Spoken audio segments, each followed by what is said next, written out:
We be live! Hello! Hello! We have the most amazing discussions, guys, before we go live. We have the weirdest, most there's no way. Most Yeah. inappropriate discussions Most inap- immediately before going live. Yeah, and I'm like, okay, we need to go live. And it's like, oh, we need to cut this right now. And like, nah. Anyways, let me turn off the audio on my phone. Okay, I always forget to do that. So, guys, we're going to be covering the news today. Atheism and religion-related news, 10 of them, as we do every week. Mhm. And so please make sure you like the video. Please make sure, because we actually scheduled this news wrong, the stream, and we fixed this half an hour ago. So a lot of people might not know that we're live. So we need you guys to like the stream so that more people realize that it's not actually tomorrow that we're going live. It's right now that we're going live. Sorry for that miss. So we That's make up for the technical. missed engagement. Yes. Well, people are already telling us where they're watching from. And thank you guys. Well, guys, yeah, keep telling us where you're watching from. Hi from Pakistan. Hi from New Zealand. And also, Eid Mubarak. Yes. Eid Mubarak. Yes. Hi from Russia. Look at the first people. Look how all over the place we are. Like, I'm so proud of this. Look at this. I'm so proud of our community. That's a meme. So yeah, Pakistan, New Zealand, and Russia. Isn't that amazing? Isn't that awesome? Mhm. It's like, I don't know. If anyone did any fun celebrations for Eid, please tell us in the chat. Yes, guys, go secularize. Ex-Muslims and atheists need to celebrate Eid and Ramadan and Christmas and all the other religious holidays. We need to take over. We need to take it over. We need to secularize them. Okay, so happy Eid, everyone. Kenya, India, that's amazing. Wales. Okay, no. Wales. Here's my tip. Here is how I personally am secularizing holidays. Do you want to know? It's what I do is I wish someone a happy holiday, even if it's a holiday that they don't celebrate. That's good. So, like, to someone who's like obviously not a Muslim, I'll be like, "Eid Mubarak." They're like, "What?" I'm like, "Happy Eid." They're like, "Oh, okay." Or like, "Happy Diwali." Like, Diwali, yes. Wait, we got New York City. We got the UK. Mustafa celebrated Eid by avoiding his parents. Well, you do you, Mustafa. Oh, another Kenya. Amazing. Finland. Oh, wait. Congrats on joining NATO. MSC. Is that Finland? This is Finland, right? Yes. Congratulations. NATO Mubarak. Sri Lanka. All right. Okay. So, guys, we're starting with a fun one today. Is the rest of the news fun, or is it just starting fun and the rest of it is depressing?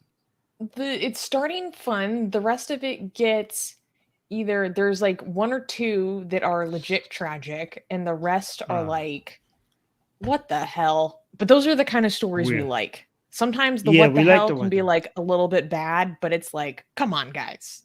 What the hell? Yeah. Oh, Bread of Life is here. Yay.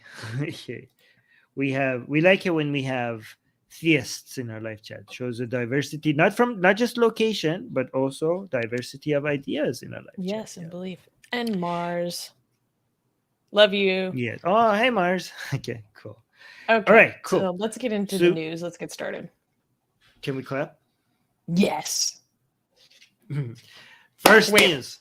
Before Bread of Life staying strange, a little dose of Atheist Republic right before church.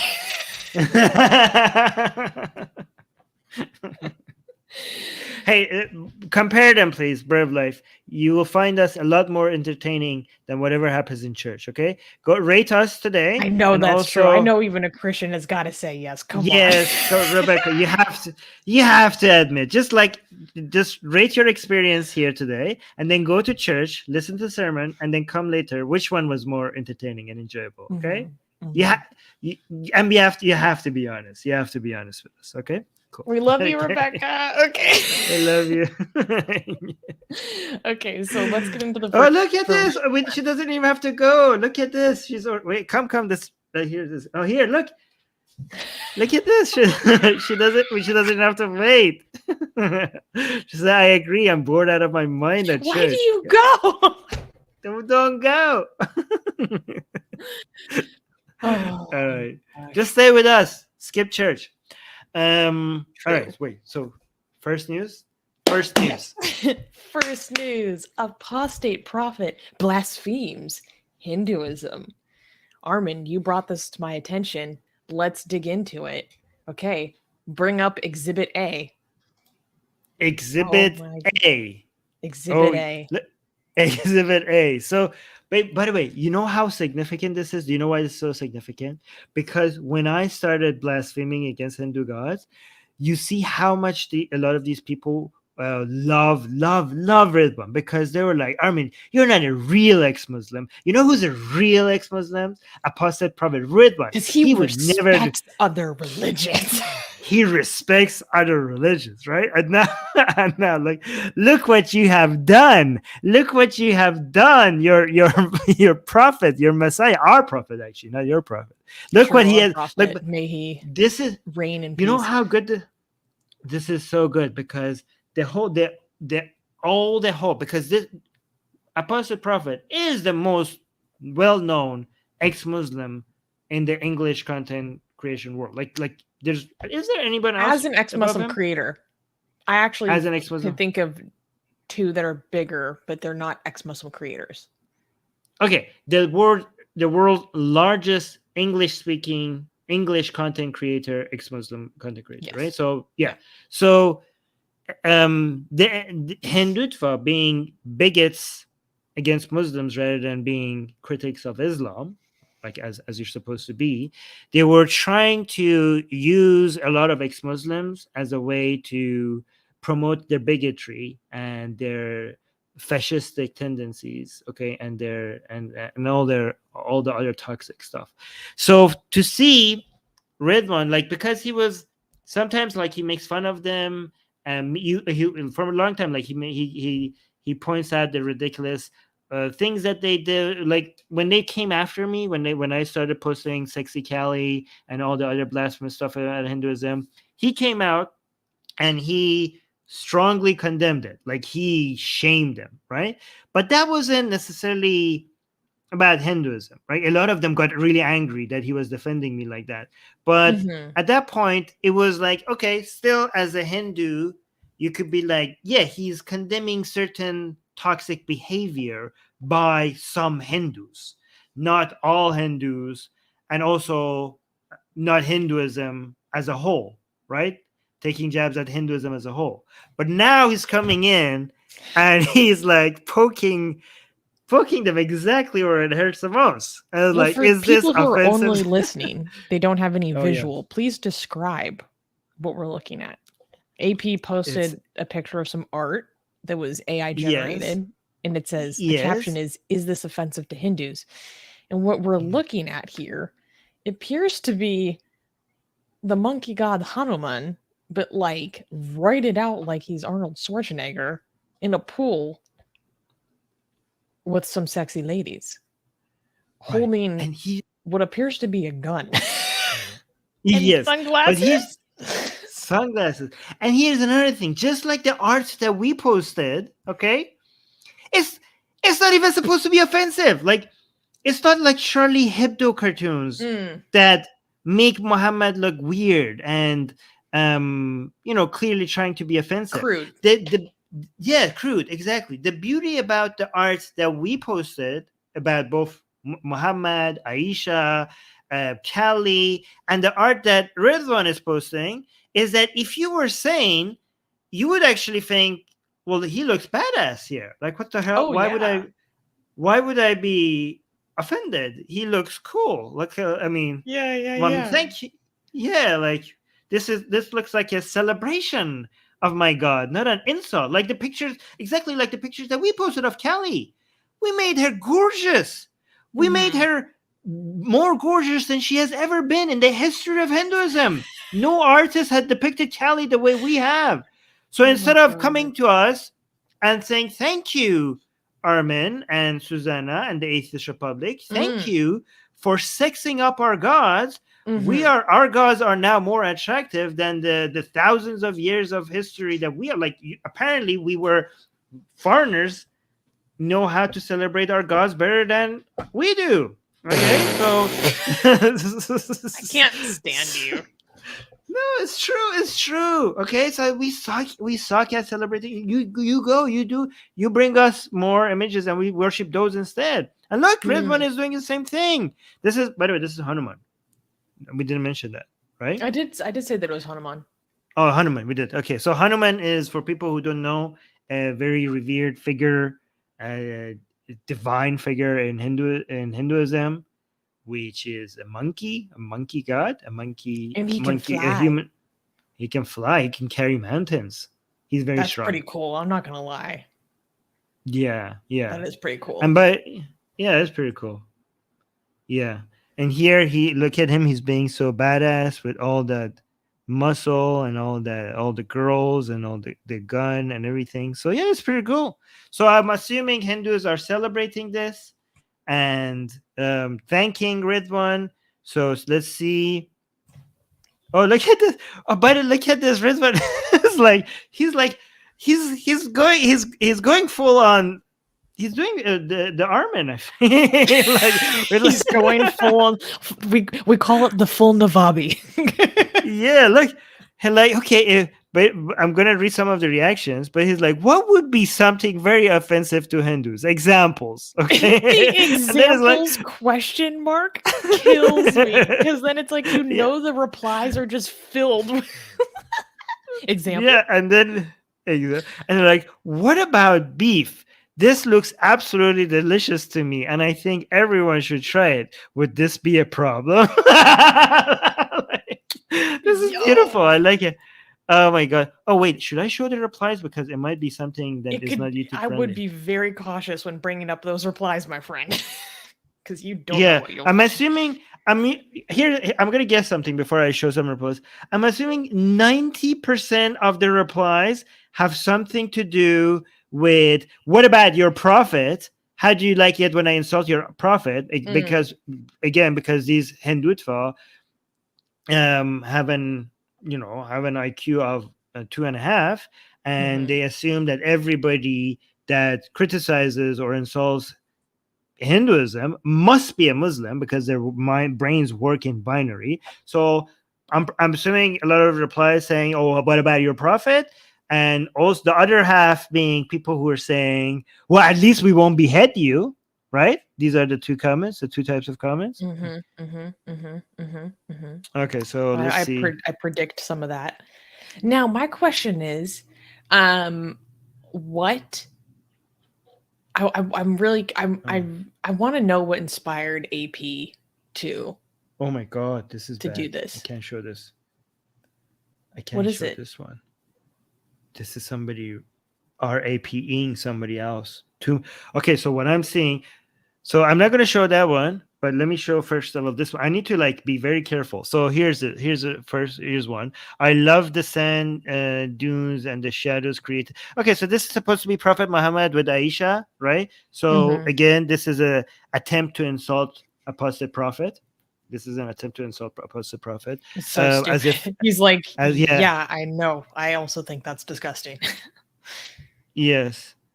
Here's another example of what I was saying. Offensive, yes. Hurtful, yes. But we are not taught by our books, religious gurus, to behead somebody. This is their go-to reaction. Hey, we are amazing. We don't behead people. Wow, that's amazing. Good job.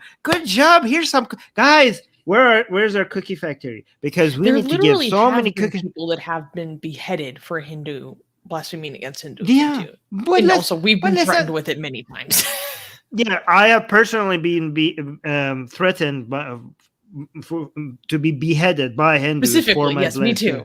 Specifically, yeah. But don't be too picky. Let's say there is no beheadings, okay? But look at what they want to be congratulated for. They want to be congratulated for not beheading people. Look at the standards. Amazing. Great job. Never beheaded anybody. Fantastic. You're an amazing human being. Okay. So the image that I don't want to show, and which I almost showed, is two Muslim. Oh my God, this is an old Muslim man doing bad things to a younger Muslim man.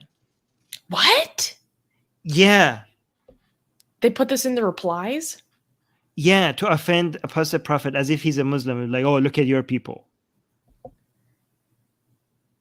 They're so stupid. It's a level of, it's not just vitriol, it's demented vitriol that I have never seen anywhere else in the way that it comes from, like, the Hindutva community. Like, it's full demented vitriol, just acidic, caustic hatred. It's crazy. Man. By the way, let me tell you something. We got a super chat, and I think you might be happy to hear, because this is getting more interesting, that the Armin agitators have a new target. We are giving up. We're giving up on Bill and his community. We're moving on, and our new target is Hindutva. So for people who don't know, the Armin agitators is a group that's supposed to go and poke at people, right? And I didn't create this group. It was a group that was created. I was just put on top of it, right? And now they are going to make videos and memes going after Hindutva. Again, I didn't create this group, but they are doing that. So we will have reports on how it goes for you every week, as if every time something major happens. So they're gonna be an army of people that are gonna go tackle. You know how we had the Hindu IT thing that goes on Twitter? The Hindu IT cell. We had a bunch of Hindu IT cells coming after us. Yes. So we're creating a counter force. The Armin agitator. It's the Armin agitators, and they're gonna go out and they're gonna go and poke at Hindutva. Oh my God. So okay. I just want Armin agitators, be safe out there. Yes, be safe. Like, honestly, Hindutva is like nothing to mess around with. Actually, as bad. Okay, so online Hindutva is so much worse than Muslims. So much worse. Okay, but when it comes to consequences, the offline world that has been monopolized by Muslim radicals. The only time I've ever outside of India. Yeah, inside India it's not safe, but outside of India, like, they have not. It doesn't even come close to what could happen. I mean, Armin, I've had to get the police involved before. Yeah. Because of Hindutva. The only time I've had to get police involved was because of Hindutva. That changed my life. So oh, look at this. Different. Rebecca is in the name of Armin. Wow, that's not very Christian, but I like it. Bismillah Armin. I like this. Bismillah Armin. That's what it is. Okay. Yeah. So you had some things highlighted that you wanted to. Oh, we got another super chat, and you wanted to read something. Oh yeah, there were some funny comments. So first of all, Suha is saying, "Congratulations for not beheading anyone. Here's the cookie." Suha's always available to give out cookies. Everybody join us in the live chat for clapping for people that don't go ahead and behead people. Amazing work. Yes, and Newman also sent us a super chat. Thank you, Newman, saying it's a new beginning for the Armin agitators. We're entering a new era, chapter 2. From the humble beginnings, now we're new fledglings. Oh, we should post a link to the Armin agitators. I don't have a link yet. Huh? Where should I? Hold on. The Armin agitators. Okay. You read the other comments. I'll Newman says, currently the army is only me. Well, he's the most active one. And then he says, you won't be in this alone. Wait. How do I make a link to And then invite people? Oxymoron, our local Hindufa, is saying, "I want you people to target me also." What the hell? Okay, like, we have me first, hit me first. All right, guys. Here's the link to that to the Discord group, group the Armin agitators. for the Armin Discord group. agitators.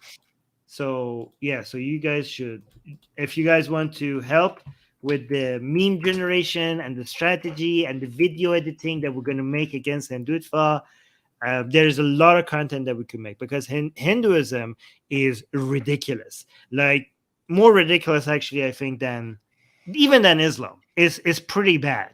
So there's a lot of content that we could create, but we need to spread it. We need to spread it all over Twitter and everywhere else, especially on Twitter, because that's where they bully people. That's where Hindutva goes and bully people. That's where they bully people the most, and that's so where they need have the force of the government and Twitter supporting them and behind them.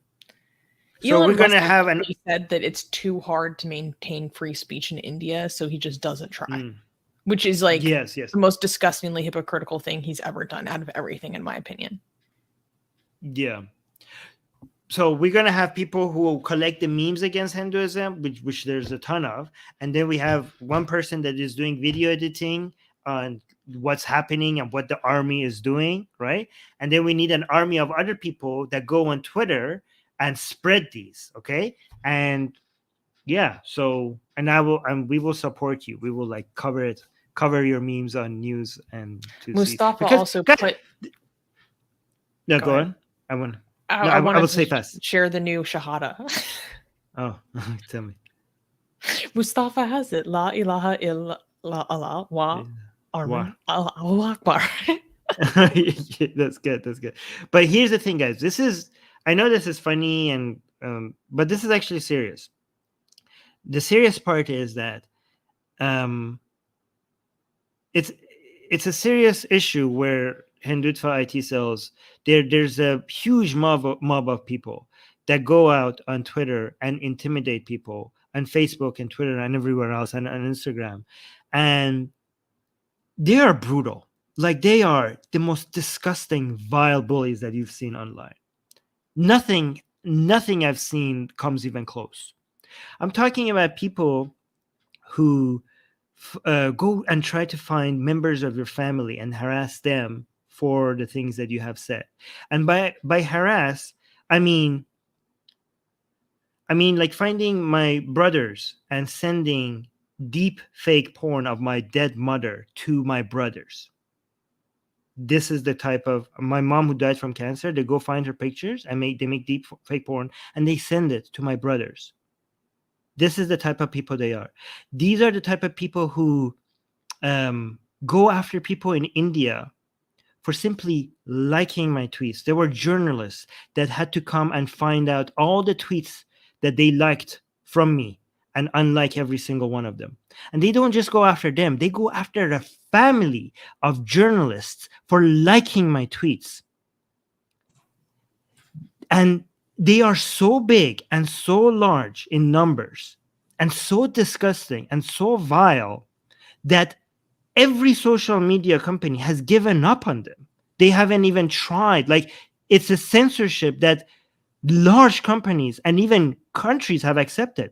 Me and Susanna, we have had police reports filed after us for simply posting pictures of gods and goddesses. My Facebook account, my personal Facebook account, is banned in India because Facebook has gave in to India.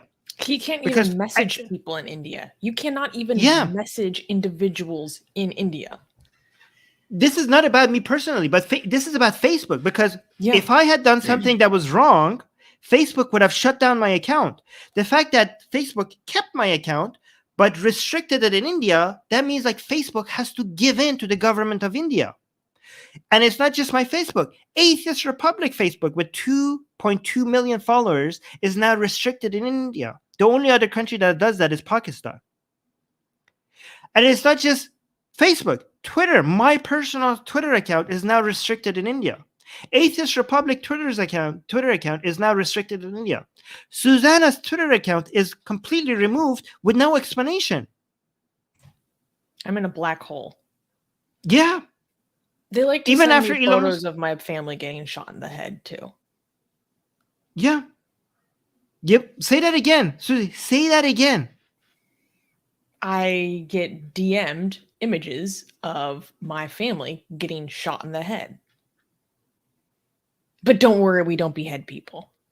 Oh yeah, good. So this us pushing back is because not that many other people do. And this is why we celebrate Apostate Prophet, because this takes balls. This takes balls because here's the thing. Apostate Prophet has a lot of his subscribers and a lot of his patrons that are Hindutva because they like the anti-Islam message. So he's doing this while taking a major cut. When he first defended me, he got a cut in subscribers and patrons. And now he's going full in on Hinduism. So we need to support this. Not that many people take a stand like this, especially when it comes at a personal cost to them. There's not the whole Hindutva thing is not being pushed against. A lot of people online, atheists online, ex-Muslims are motivated in fighting Christianity and Islam, but we have the world's largest fascistic group, far right, bigoted, homophobic, transphobic, racist, genocidal group in the world, the greatest rise of far right ideology, and it's being ignored. It's being ignored by most progressive activists. We have experts warning us that the genocide might be coming. And nobody's taking it seriously. Well, not that many people are taking it seriously. Yeah. Yeah. Yeah. I just want to read a few comments. Gakushu is saying it's a really great thing that you people talk about things which people in India are afraid to say nowadays because of the radical ideology of Hindutva. Yeah, that's really what we want to do, is like give voice to the people in our community that can't say the things for fear of their own safety. Yeah, it's kind of like 90% of what I do with Atheist Republic. And Thaipayan is saying there's another problem. Hindutva activists spread pseudoscientific beliefs, opinions, ridiculous misconceptions publicly. They do it at a very large scale, and its impact is unbelievable. Yes, that's a very good point too. And finally, Numan, in charge of the Armin agitators, gave us another super chat. Thank you. And he said, please read the rules before joining the cult. Yes, because we don't want to be doing like harassment or racism or bigotry. Again, guys, this is not about Hindu people. This is about certain beliefs and also the actions of a few Hindutva. Not even all Hindutva, okay? Not all Hindus, but not even all Hindutva. Like we have Hindutva here in live chat that is nice to us, and we're, so yeah. So there's that. But there was another comment that you highlighted. You don't want to read that one? No. Look, I think we should go to the next news because of your schedule. Yeah. Okay. Well, speaking of beheadings, this is a this news. I think that's that's inappropriate.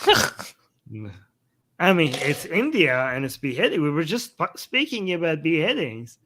And now we have India and beheadings in the same title. It's a good segue. Okay. Yeah, let's get into it. All right. Can we clap? Oh, you're making me uncomfortable, so I'm not gonna clap. Okay, fine. Well, next news then. Oh, wait, hold on. Oh, look at this. Last time gave you a compliment. Still love June. Okay. All Awesome, right. Next John. news. Sorry. Okay, next news. Self-beheading. Indian couple commits shocking sacrificial ritual. A shocking news story from the Indian state of Gujarat has been making headlines worldwide. It's a tragic tale of a couple who took part in a gruesome sacrificial ritual that ended with their own decapitation. According to reports, the couple, 38-year-old Hamubai Makwana and his wife, 35-year-old Hansaben, had been offering prayers in their hut every day for the past year. They even created a guillotine-like device at home specifically for this ritual. On the night of April 15th, the couple prepared a fire altar before putting their heads under the device held by a rope. When they released the rope, an iron blade fell on them, severing their heads, which rolled into the fire. It's worth noting that fire is considered an important sacrificial element in Hinduism and often plays a vital role in worship rituals. Between 2014 and 2021, India recorded 100 incidents of ritual human sacrifice. What the fuck? What? Wow. I don't know what to say. This is insane. This is insane. I have no words. I am out of words.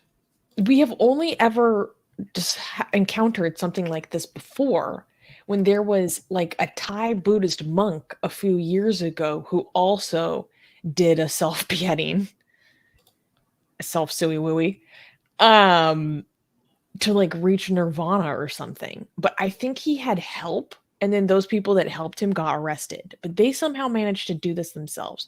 But what's really sad is that they left behind 2 kids and their elderly parents. And they just left a note to their remaining family members being like, take care of our kids and our parents. Which, I don't know. That's really messed up in my opinion. Are you going to respond? I like how... Wait, what is this? Psychopathic behavior is normal. No, it's not normal. Okay, that's not normal. The guys, let's be fair to India. This is not normal in India. No. Okay, this is not at all normal to in India. Okay, this is like Indians. This is not us being shocked about it. Indians will also be shocked about this. Okay, but I like how Oxymoron is enjoying the level of engineering work that went into all of this to make sure that it rolls into the fire. Yeah, like how did they? So he's just like, everyone here is shocked, and Oxymoron is like, that takes a lot of calculations and engineering work to be able to pull that off. Yeah. Wait, how did they make sure that it rolls into the fire? Cosmic Heathen, I don't like this comment. This is a bigoted comment, and I don't like this and support this. Oh my God! Don't even highlight that. What were you saying? That's hard. Don't even highlight that. What the hell, Cosmic Heathen? That was bad. Yeah. Don't even highlight that. That's unacceptable. Yeah, oh my God. Guys, please don't lose your humanity. We're here to highlight horrible ideas. Nobody deserves this. Okay, these people were wrong. These people were wrong by an ideology that made them these people could have had happy lives, happy fulfilling lives, if their minds were not poisoned by this ideology, right? So we need to, don't celebrate people dying. That's not good. Yeah. Yeah. I mean, it's really, it's tragic, right? Like the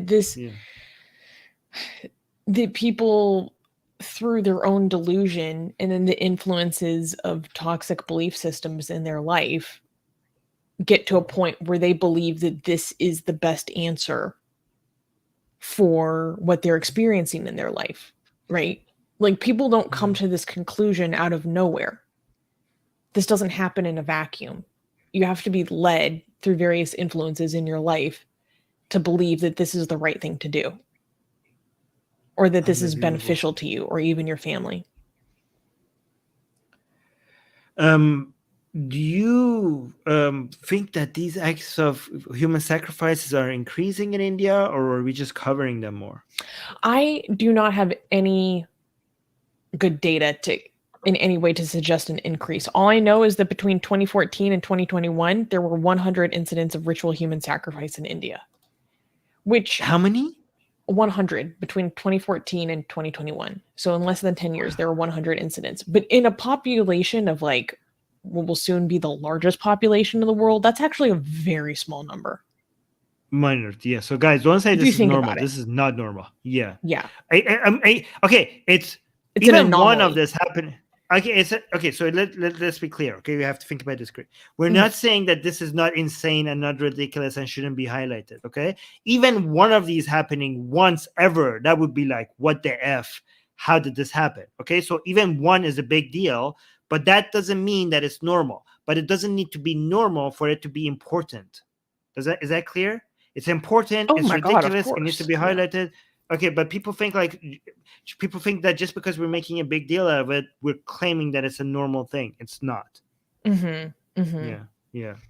Sasan John is saying, is there anything being done in India to stop such acts or decrease it? So in many states, I don't know if this is something that's federalized throughout the union or this is just done on a state-by-state basis, but there are many states that have outlawed practices, like they outlaw black magic, they outlaw agori practices and the cannibalism of agori practices and other forms of superstition, toxic superstition. So the state of Maharashtra has a very strict anti-black magic act.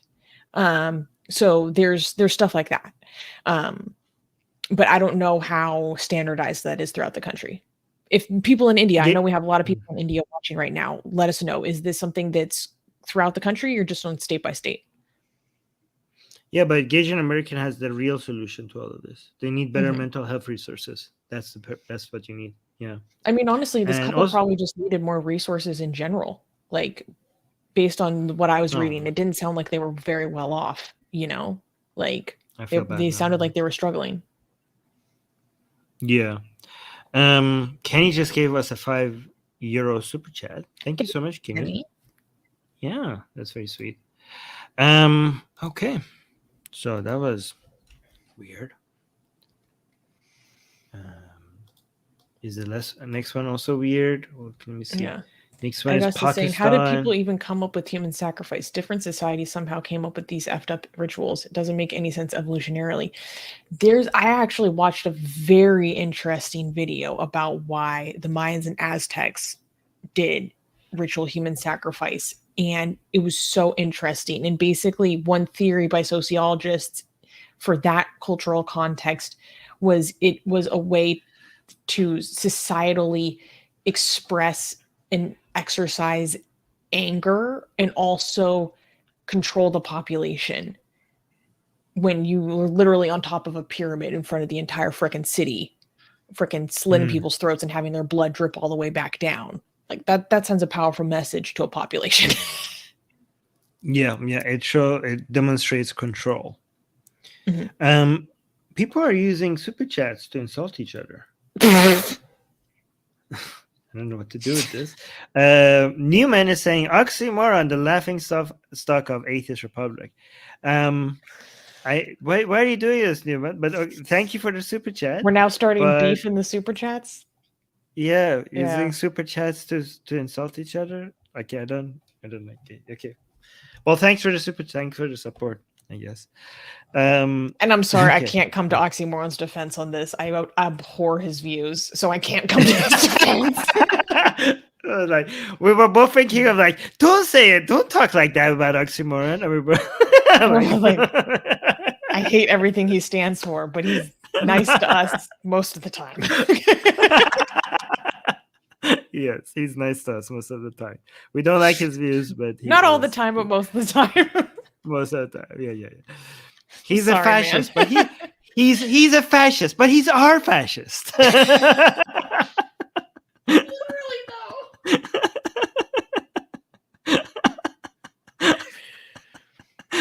He goes, oh my god, it's fine.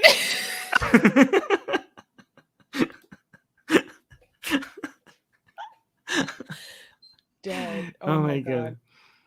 Okay. Can we? Don't say beef. We have Hinduism. my Can God. we clap for the next news? Yeah, Oh, this is yes. wild. This is crazy. Did you Okay. hear about this? No, this week. This is amazing. How did I not hear about this? Okay. Okay. Okay. Next news. Next news. Startling blasphemy arrest. Chinese worker airlifted to safety in Pakistan. A dramatic turn of events unfolded in Pakistan when a Chinese worker, identified only as Mr. Tian, was arrested on April 16th, 2023, for allegedly insulting the Prophet Muhammad and Islam. At the heart of this intense situation lies a workplace disagreement. Mr. Tian allegedly chastised two local drivers for taking excessive time for prayers, which ultimately led to accusations of him insulting Prophet Muhammad. The arrest came after enraged residents rallied together and blocked a critical highway, demanding Mr. Tian's arrest. Swift action by Pakistani police officers led to Mr. Tian being airlifted by helicopter to ensure that he was not lynched in an act of mob violence. Mr. Tian may face trial under Pakistan's harsh blasphemy laws if investigators find him guilty. This high-stakes charge could potentially lead to a death sentence. So, guys, this is like crazy, but also very significant, because anyone who knows anything about blasphemy knows that Pakistan is basically one of the worst places in the world to be accused of blasphemy, and also where it happens with the highest frequency, at least that we can record, right? And this is very significant because usually it is only other Pakistani nationals, Pakistani citizens, that face these allegations, that deal with the consequences, that end up getting lynched and murdered in the street over it. Now we had a situation, I would believe it was at the end of 2021, where a Sri Lankan man was brutally lynched in Pakistan by his own workers that he managed in a factory. And that really made the blasphemy situation, brought it to the international stage on a different level, right? Because it was a foreign national who was killed. And suddenly Imran Khan came out and spoke against it, blah, blah, blah. He never gives that attention when it's just ordinary Pakistani citizens. But he did for that man. Now, with this is very significant because China's ties in Pakistan right now, especially with the Belt and Road Initiative, are extremely important. China is investing a lot in many different forms of our infrastructure around the country, and some of these infrastructure sites and places of development have been bombed before and killing Chinese citizens. There was even I think there was even an attack on like a hotel where an embassy worker was staying before. Now, some of this violence towards the Chinese is because of, the underlying Baluchi separatist insurgency. So it's not necessarily religious, but this is explicitly religious. So my understanding is that there was this Chinese man who was working in some capacity as a manager at an infrastructure site and in charge of some truck drivers. And he complained, apparently, that the truck drivers were taking too long to pray. Or maybe that after they did their prayers, they were lollygagging, they weren't getting back to work, blah, blah, blah. And he reprimanded them. And somehow this turned into the accusation that he was being like disrespectful when talking about their prayers or whatever. This turned into the full-blown accusation that he insulted the Prophet Muhammad. And the local workers and the local residents either went on strike, and then they blocked the most critical highway in the entire area. So they stopped everything. Everything stopped because they cut off this choke point, right? And demanding that he be brought forward to them, demanding his death, just straight up right then and there, until the Pakistani authorities literally had to come and airlift this man to safety. So it's so crazy. Based on the reports that I read, the Chinese embassy has not commented on this yet, but they said that they will protect their citizens to the full extent of the law and, do what they have to do. I don't know if this man will face charges. Maybe he'll just end up getting deported because it's not safe for him anymore. It's not safe for him anymore. But this is going to be really significant to see this influencing not only foreigners, but foreigners that are as strategically important as the Chinese relationship to Pakistan is. So I think this could continue to be a contention that we see again in the future. Yeah. I don't know if people understand how dependent Pakistan is to Chinese money right now. This is like and right now, Pakistan is desperate for money and trade and influence, because things are not good in Pakistan. Things are financially very, very unstable. So you cannot afford to lose China as an ally, especially right now. And you have, you made your bed and now you need to lie in it, because Pakistan's government is responsible for using these radical groups as a weapon, and now it's costing themselves. It's like coming for themselves. So this is basically Frankenstein's monster going for Dr. Frankenstein. This is what's happening here. And again, this is how we predicted that way back before, when progressives, leftist people were so in bed with the Islamic groups, and they had like such a cozy relationship with each other. And before all of the whole LGBT thing became a big topic, we said, like, at some point this marriage is going to break apart, like it does historically. Like usually we have the marriage between leftists and Islamists, and at some point everything falls apart. And we predicted that over LGBT, because LGBT was a red line for both groups, and we're like, this is going to end up in a divorce and it's going to be ugly. And that ended up happening. So this might be a similar situation, because China doesn't F around when it comes to projects and efficiency, and trying to get get things done the way they wanted to, especially given that how China is so desperate into making sure its projects beyond its borders work, because it needs to hit GDP targets, and it doesn't have enough internal consumption to hit those GDP targets. So it needs to have government investing, but government investing internally has hit a limit, because there's not enough more projects that make sense that it could invest internally. So it needs investments outside of its borders to hit the GDP targets that it needs to hit. So it's going around everywhere, like all these initiatives that it has all around the world is so that it's able to achieve that. So this, and Pakistan and Afghanistan is major for China, especially because it goes through all the the economic corridors that is trying to connect with each other, right? And also because of all the minerals that is standing there. But you saw how important the energy sources it is for in the Middle East, in Iran and Saudi Arabia, and China just went in and stopped a few that was like unimaginable, like, because we know Iran and Saudi Arabia are enemies, are such like Saudi Arabia is a bigger enemy to the Islamic Republic, not Iran, I should say, the Islamic Republic of Iran, the government of Iran, than it is between Iran and Iran's government and Israel, or Iran's government and America. And saw China. Yeah. So, but you saw how they just made peace because of China. Like, you guys need to cut it out. You guys are my energy sources, right? So I wonder what are going to, like, how this is going to work between Pakistan and China. Like, is this is going to be a major source of conflict? And we always knew that this is going to happen.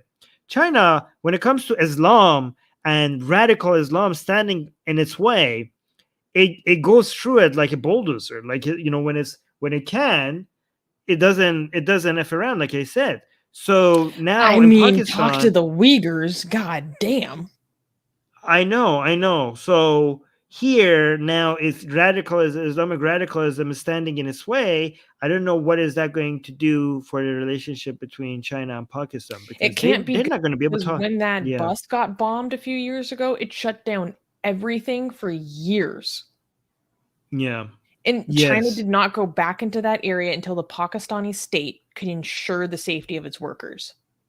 Mm. And this is going to be another contention again. But if you go into the show notes, I actually have, I included something that we can show that I think shows part of the arrest. Okay, it's a Twitter post? Yeah. Ooh, okay, here. Yeah, exactly. Okay. Wait, do you want to play the video or no? Yeah, so it says, here we go again. Angry mob demanding the arrest of a Chinese citizen who committed quote unquote blasphemy in Khoisan. Yeah, let's play the audio. Okay.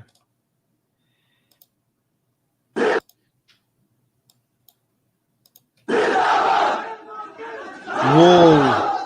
Oh my God.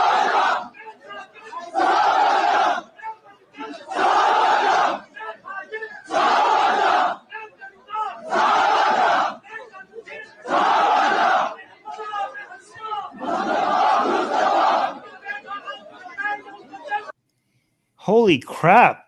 Oh my God. I would be scared. So the guy is still, he's arrested, right? Yes. So imagine being, but you remember in Pakistan, being arrested and being held by police still doesn't mean you're safe, because these people can overpower the police. No. Oh, and they have like, I would be, look at this mob. I would be freaking scared. Yeah. I would be afraid. Like, imagine if you were in a cell and there was a mob outside like this wanting to tear you to pieces. That's a nightmare. And imagine other Chinese people. Like, this is not a place you want to send Chinese people to. Because, and there are police that sympathize with this mob. 100%. Also, remember, guys, you don't need to blaspheme for this to happen to you. Yeah. You just need to be accused of blaspheming. If somebody doesn't like you in Pakistan, all they have to do is spread a rumor, and then you're screwed. You just have to, like, imagine you're working and you're like treating an employee, and the employee is not doing what they're supposed to do, and you say something that they don't like, and you're Chinese. They could end you by just spreading a rumor. Or you're like, hey guys, you're being lazy and you're not getting back to work after your prayers. Can you pick up the pace and go back to work? And they're like, oh, what did you say? What? This is not a friendly environment. This is not an environment you want to be working in. This is very hostile. By the way, we have a celebrity in the live chat. Yes, Horace Sultan is here. Hi, Horace. And he's talking about the Chinese workers that got bombed in the bus a few years ago. He's saying, and they made the Pakistani government pay compensation to the deceased Chinese workers' families. Well, to be fair, I think they're owed that compensation. Yeah. Okay, we have a lot of super chats. Yeah, a lot of stuff to cover. Asian American, our local Chinese American and Chinese myth encyclopedia gave us a $5 super chat and said, my siblings in multiple gods who stem from the same eternal name beyond comprehension, stop defending nonsense. So they're saying, like, and then I like this one, we shall see who wins, Muhammad or the god of wealth, Cai Shen Yi. I think ultimately, I think the god of wealth will reign supreme. Always. Yeah. I would put my money on the Chinese gods right now. I will put my money on the god of money. Yeah. He's also saying that the Communist Party of China needs some face right now. They do need to save some face right now. And also, Asian American is saying, Abrahamics can unalive each other around their preferred fan fiction, but the one true God is the god of wealth. Yes, exactly. And also, this is giving the Communist Party of China state atheism a lot of ammo. Yeah, this is like you know what you might. This is CC and the CPC might go around and say like, "See, this is why we clean this stuff. I mean, I don't endorse them. This is not the right conclusion, right? But like, see, guys, this is why we don't tolerate. This is why we put people in camps. Again, this is not the right conclusion, but they might go around like, look at the mess that we have to deal with in Pakistan. So this is why China works, because we shut these things down. Oh Yeah. God. Mustafa is Again, saying, not the right conclusion. I can't speak for Pakistan, but spending time in Sudan and Oman, there are a lot of Asian Pacific Islander hate, and they're all based on religion. The Chinese do face a lot of racism around the world. I'm not going to lie. It's a lot. It's a lot. Yeah. Well, now in Iran, they're facing a lot of hate. Some not because of religion, but because of the Chinese government being close to the Islamic Republic. So well, exactly. we have a different kind of racism there, unfortunately. Mm-hmm. Okay, so Selva, by the way, handed out 5 memberships to people. Thank you so much, Selva. Oh wow, nice. Thank you. We got a compliment from Robin saying Susanna and Armin are great. Thank you. Thank you. I tried. You highlighted this one. I understand. I bear witness that there is no God but Armin and Susanna. Love be upon her, is in the messenger of Armin. Okay. Okay. Thank you. All right. Let me bring up the next news. Thank you for all the comments and the super chats. Oh, Pakistan again. This can be good. Why is it always? It's not good, but no one died for something quite serious. So we can clap. We can clap. This is actually good news. When no one dies and it's Pakistan, it's actually, wow, great news from Pakistan. Because that's what we're used to. I wish that wasn't true. All right. So, next news. Blasphemy Backlash. Woman arrested for claiming prophethood in Pakistan. In a gripping incident on April 14th, 2023, a Muslim woman named Sana Ullah faced arrest in Pakistan after audaciously claiming to be a prophet of Islam. This controversial statement led to blasphemy charges, which could result in a harrowing death sentence under Pakistan's strict laws. Authorities apprehended Ullah from her home in Faisalabad just as an infuriated mob demanded that she be lynched. The situation intensified as 2 other individuals were also arrested for allegedly believing in Ullah's prophethood. Although Pakistan has not yet executed anyone for blasphemy, mere allegations have frequently ignited mob fury and violence, resulting in brutal lynchings and other attacks. Ullah's arrest emerges amid unsettling reports of crackdowns on ex-Muslims, atheists, and blasphemers in the country. So this is another big story that happened this week. And also in the show notes, I included a video on Twitter that's from Haris Sultan that I think we should watch. And actually, if Haris is still here, he can maybe clarify something for me, because when I was reading the English reporting on this, there were some small contradictions that I read. So in some reporting, it says that they arrested a woman who claimed that her sister was a prophet, and then ended up arresting that woman and her husband as well for all acknowledging the prophethood of that woman. And then some reports say that no, actually it was not the sister, but it was the woman that claimed prophethood, and then her sister and her sister's husband acknowledged her prophethood, and they also got arrested. So I'm not 100% sure who the initial arrest was. Was it claiming that yourself was a prophet, or claiming that your sister was a prophet? One of those two. Because I've read some little conflicting details. But either way, there is a woman who's claiming that she's a prophet, and because of that, people want her to be killed. Sasan John is asking a very good question. Why in the world would she do this? She knows the consequences, right? Maybe she doesn't. Maybe she's not well. Well, I mean, she's somebody who's claiming prophethood. She can't be well. True. So, I mean, somebody who claims prophethood, I think that they are in the same mental state that you'd assume that wouldn't be able to comprehend the consequences, or in a mental state that doesn't care about the consequences. You have a point. Yeah. Okay. And Haris is clarifying for me. Thank you, Haris. He's saying, so the woman who claimed prophethood was arrested. Her sister said that she accepts her sister's account. She was arrested, and also her husband. Okay. So that's the order it went in. Okay. Thank you. Can you pull up that thing from Twitter? Yeah, but here's the thing. To be clear, how do you say Nabi? How do you say prophet, the female version in Arabic? Nabi, Nabiyat, Nabiya, or Nabiyat? Okay. Mm-hmm. Because technically, Muhammad claimed that the Quran claims that Muhammad is the last male prophet. It doesn't say. Yeah, Nabiya. It doesn't say he's a last Nabi, not the last Nabiya. Yeah, here Soha is confirming. That's like, isn't it in Lord of the Rings where the guy is like, "There's a prophecy that I can never be killed by man. I can never be killed by man," and then he's killed by a woman. Oh yeah, like that. Yeah, exactly. Like on that technicality. Technically, yes, it's a seal of male prophets.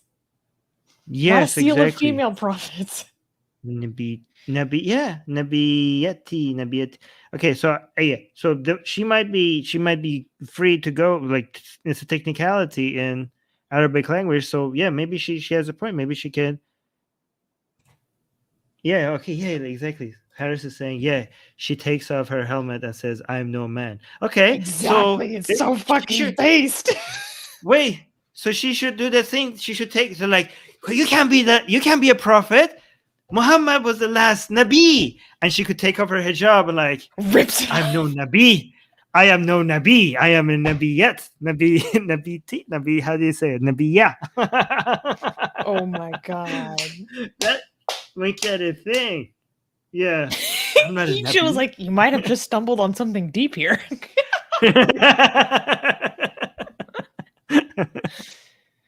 Oh my god. Yeah, damn, you found the continuation of Islam. All right. Well, let me bring up this video. Yeah. Okay, so this is. Oh yeah, I remember this. Harris showed me this. This is so good. Oh my god. So how should we watch this? Should we play it and then give the captions to the people who are listening, or what do you think we should do? Harris doesn't like it when I pause and read. He thinks like it takes away from how amazing the whole video is. True. But I liked it when we pause and read. Well, because we have people that only listen too. Yeah, we have people who only listen. So I'm going to pause and you can read it, okay? So. Actually, I would just like to say, fun fact, that this video made me realize that I understand a little bit of Urdu because I know some Persian. So I just want to brag about that because I feel cool about it. So. Okay. Now that I'm done bragging. No, continue. Okay. Okay, so we're watching a cop explaining to a mob. This cop, they arrested her, and he's explaining to the mob. What is he explaining? Do you want to read? He's basically promising. This whole context of the video is he's promising the crowd that he's going to, bring it to this lady who claimed prophethood. And the way that he says this is extreme. So when I say that the police sympathize with these mobs, this is Exhibit A, okay? So he's saying the slogan, "Oh prophet, here we are," is in our blood. We cannot survive without this slogan in our lives, and it is the key to our success. Oh my God, these people are so cringe. Armin, it gets so much worse. This guy gets so much worse.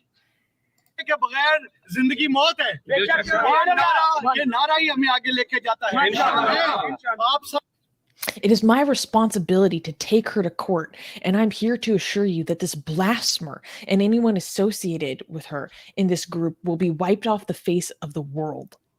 YouTube, I need a disclaimer for YouTube. YouTube, we are not saying this about anyone. We are reporting on the statement of another individual, and we condemn such language. Okay, continue. दोस्तों को ये यकीन दिलवाने के लिए दोबारा इधर खड़ा हूं कि ये मलूना और इस पूरे ग्रुप में जो लोग शामिल हैं उनको निस्तो नाबूद करना इंशाल्लाह, कानून के तरीके के तहत कानून के कटहरे में लेके जाना और तख्तादार तक पहुंचाने की जिम्मेदारी मेरी है इंशाल्लाह. It is my responsibility, and Ali Nasir Rizvi, as the CPO of Faisalabad and the police of Faisalabad, assure you that we will fulfill our responsibility. Okay, when you read it, it actually makes it more cool. और अपनी जिम्मेदारियों को अली नासिर रिजवी, वसीयत CPO Faisalabad और इस फैसलाबाद की पूरी police बड़ी अच्छी तरह से समझती है और निभाएगी और निभाती आपको नजर आएगी इंशाल्लाह. मेरे भाई, मेरी बहनें, my brothers, sisters, and friends and elders who have stood with me and entrusted the law, I ensure you that I will not let you down. मेरी बेटियां, मेरे बुजुर्ग जिन्होंने आज मेरे साथ मिलके कानून पे एक ट्रस्ट किया है, यकीन किया है, मेरी बात पे यकीन किया है, उनकी यकीन का रखवाला मैं हूं. I will be answerable to you on the day of judgment. Disappointing you would be akin to disappointing myself. के दिन पुलसरात पे आप सबको जवाब देना है. अली साहब जिंदाबाद. इंशाल्लाह अल्लाह के फजल करम से आपको. Sorry, I love that it's long live Ali Rizvi because I think about our Ali Rizvi. Ali Rizvi Zindabad. Use करने का मतलब होगा अपने आप को मैं यूज करना और मैंने. And my mother did not raise me to disappoint people. I love that. मैंने जिस माँ का दूध पिया मैं यूज करने वालों में से नहीं हूं. ये पुलिस आपको. And let me assure you that we will deal with this according to the law, and let Allah be my witness. We will investigate everything honestly. अपना फर्ज अदा करती नजर आएगी प्रोफेशनल अंदाज में. एक नुक्ता इस तफ्तीश का अल्लाह के फजल करम से अल्लाह को हाजिर नाज़िर जान के लिखेंगे और आपको यकीन. And I assure you that we will bring this wretched person to the deserved end. God damn. Oh my God. दिलाता हूं कि इंशाल्लाह ताला इस मालूना को कैफे करदार तक. अल्लाह हमें ना सिर्फ नारा लगवाएं.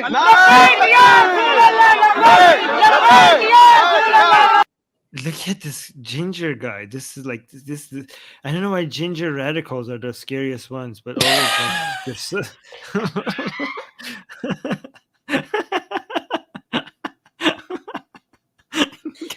it's not true. Am I lying?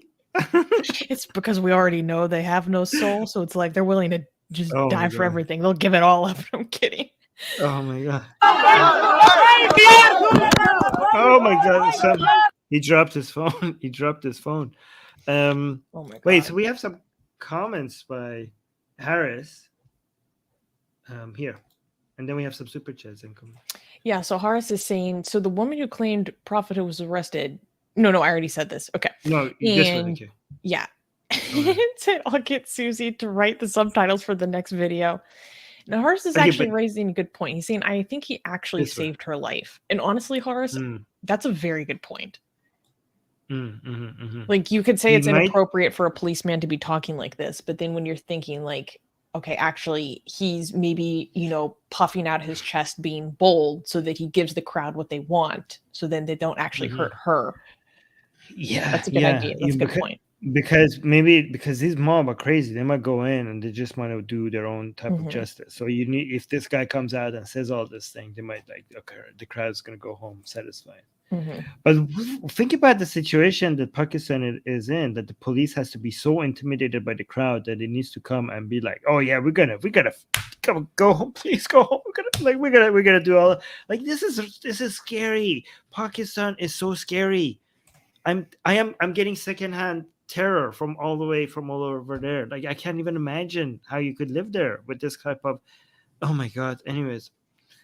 We got a super sticker from Secular Sakai. Oh, thank you, Sakai. It was a worried hippo. A worried hippo? Yeah, it was a worried hippo. I don't know why Streamer doesn't show it, but yeah, it's a worried hippo. Thank you for that. I like this comment from Higgs Boson. I think his mob placating skills are good. Is that part of Pakistani police training academy? I want to have like, yeah, Pakistani comedic skit about Pakistani police and their training academies, like doing tests about how well they can placate mobs. They have to. Yeah, that should be. They're like, no, you're not saying it passionately enough. We need more gusto. We should. Yeah.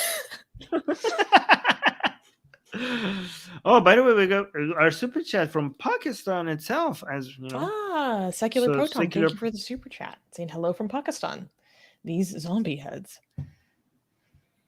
I am okay. Secular Proton, be careful, please. Thank you. Mhm. Thank you for the super chat. Oh my god, that's crazy. I'm scared. It's a job requirement. Oh, do we have India coming up? Well, not India itself. Oh my god, again, the tech industry and the caste system again? Yes. Okay, fine. Let's do this. Can we clap? Sure. Okay, I'm gonna clap and then I'm gonna put you down because I'm gonna go use the washroom. Okay, don't say anything until I'm down there, okay? Next news. Okay, next news. Tech industry or caste system? Legal case sheds light on discrimination.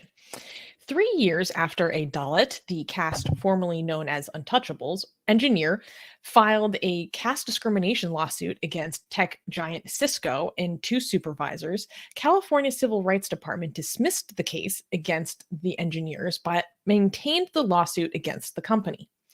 This comes amidst growing awareness of the caste discrimination in the United States, with Seattle becoming the first city in the U.S. to outlaw caste-based discrimination, and California now considering a state law prohibiting caste discrimination. The Dalit engineer claimed he received less pay and fewer opportunities due to his caste. Despite dismissing the case against the individual engineers, the Civil Rights Department remains committed to litigating the matter against Cisco and ensuring company-wide corrective action. The South Asian community remains divided on the issue, with some viewing the case as progress, while others believe it unfairly ethnically profiles Hindus and Indian Americans. Cisco and California's Civil Rights Department will begin the mediation process on May 2nd. So this is a case we've been covering for almost 3 years now. And this is a very important update. So the judge in this case, so my understanding is that there are 2 lawsuits. One is against the individual engineers accused of the discrimination, and one is against the company. And what happened was the judge has dismissed the case. So that means that it cannot move forward in the court of law. And exactly why this was dismissed, I'm not exactly sure. Cases can be dismissed for a lot of reasons, perhaps even like lack of evidentiary basis. But either way, what is happening is instead of this just going into, like, this doesn't disappear. So instead of the California Civil Rights Department and Cisco, having this conversation between each other in the court of law, it's now being moved just to a mediation process. So this is not going to happen within the strict legal judiciary system. This is now going to happen between the 2 parties involved. And this was really interesting because so some people say, that this means that this case is over and they're celebrating it. And some people are saying that, okay, maybe like the people who are for implementing like caste discrimination policies, they're like, okay, just because this case was dismissed doesn't mean that we lost, because this case was seminal in pushing forward anti-caste discrimination policies in other locations, right? Like this case is often cited as an example of why this kind of anti-discrimination policies is necessary, right? But then other people challenge the basis of the case itself and the accuracy of this case to begin with, which raises the question, if people are challenging the evidence on the basis of the case itself. And then meanwhile, this case has been used as evidence to show the necessity of anti-caste discrimination policies, and they've been brought forward into other places. And then it's found that the original one is not valid. What does that mean for everything that's been implemented because of this case in the meantime? That's something I've been thinking about very seriously, because there's an organization called the Hindu American Foundation, and we are not ideologically aligned with them. I think that's very easy to say. We've disagreed with some of their opinions and stances on things in the past. And I was reading information, their statement about this case dismissal on their website. And they provided some more background into this case that I thought was really interesting. So, and they make an interesting legal argument. So I will read a little bit from the Hindu American Foundation website, straight from the website, to give you guys some more context. So basically, the people who are being accused of caste discrimination argue that the California Civil Rights Department engaged in prosecutorial abuse and unethical conduct, including suppressing and fabricating key evidence. In their motion, the engineers also argued that the California Civil Rights Department had no right to define what Hindus believe and no standing to assign them a religion or caste upon which presumptions of wrongdoing are made on the basis of their national origin or ancestry. The California Civil Rights Department was aware of the fact that one of the accused had identified as an agnostic for over 20 years and was still falsely identified as a Hindu by the state. Based on a December case management filing, the California Civil Rights Department withdrawal of its case was premised on the two accused withdrawing their motion for sanctions. So I thought that was very interesting additional information. Armin, with what do you think about what I just told you? Or do you have any questions? Yeah, so the case being dismissed, that doesn't mean that there was nothing there, just to be clear, right? So not necessarily. Not necessarily. So we don't even know. But there's three, if I understand it correctly, either something anti-caste discriminatory happened, okay, and this law is good at the same time, right? Or we have something didn't happen, nothing. This was not a good case, but still the law could be still useful, right? Even if this specific case was not a good case, as an example of anti-caste discrimination, that doesn't mean that the law is not helpful.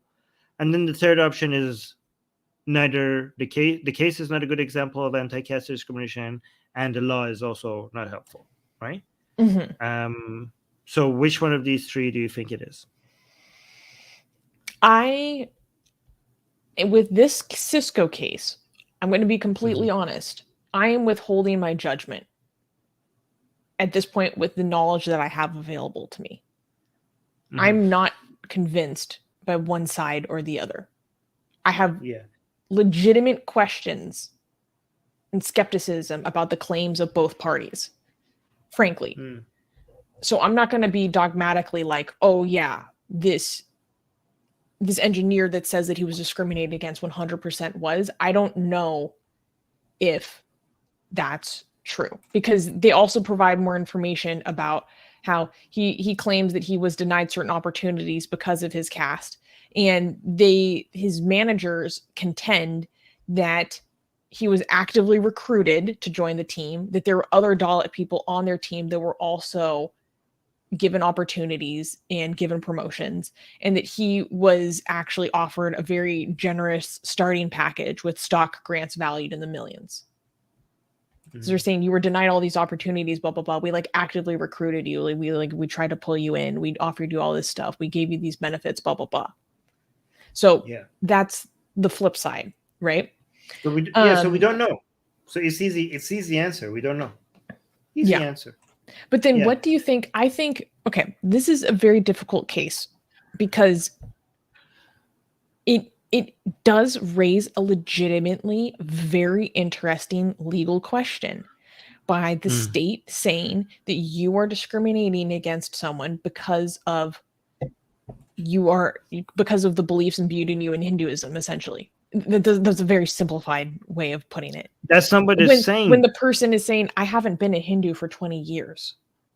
You don't need to be Hindu to be bigoted against a certain caste. True, but when the state in their filings identifies you as Hindu, yes, but in the documents the state is bringing against you, they're falsely identifying you towards a religion. That's a problem. So that is a problem, but that doesn't mean that we should throw out the baby out with the bathwater. So the filing was incorrect.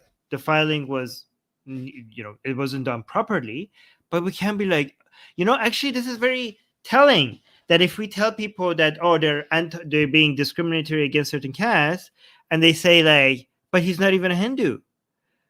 And they tell us that we think that anti-caste discrimination is only a Hindu thing. The person who says like, but he's not even a Hindu, they're the ones who are claiming that it seems like it's only a Hindu thing. We have even Muslims who come out of a Hindu background that are anti-caste, like have anti-caste discrimination. Like, so we have people who are in India, Muslims, and they brought all that caste culture to their Islamic belief, and they have made new versions of it Islamically, even though Islam doesn't have any caste based belief system, but they're not Hindus and they still have caste ideology. So you don't need to. We have a lot of atheists who believe male circumcision is a good thing. It's helpful. We know that this is nonsense, and it comes from an Abrahamic mindset. So we're like, oh, why are you saying like this person believes this? He's not even a Hindu. Well, we have many atheists that believe in Abrahamic nonsense, even though they themselves are atheists. You can inherit certain ideas even if you have left that ideology. Yeah. Because when I look at this case and the situation, and it's because it's very easy to just be like, oh, this is someone discriminating against someone else, and that's bad, and we're automatically against that. I mean, obviously, we're against discrimination, obviously. Yeah. But when you actually dig into the case and dig into the legal questions that are being asked, frankly, it becomes way more complicated to me. It becomes so much more complicated to me.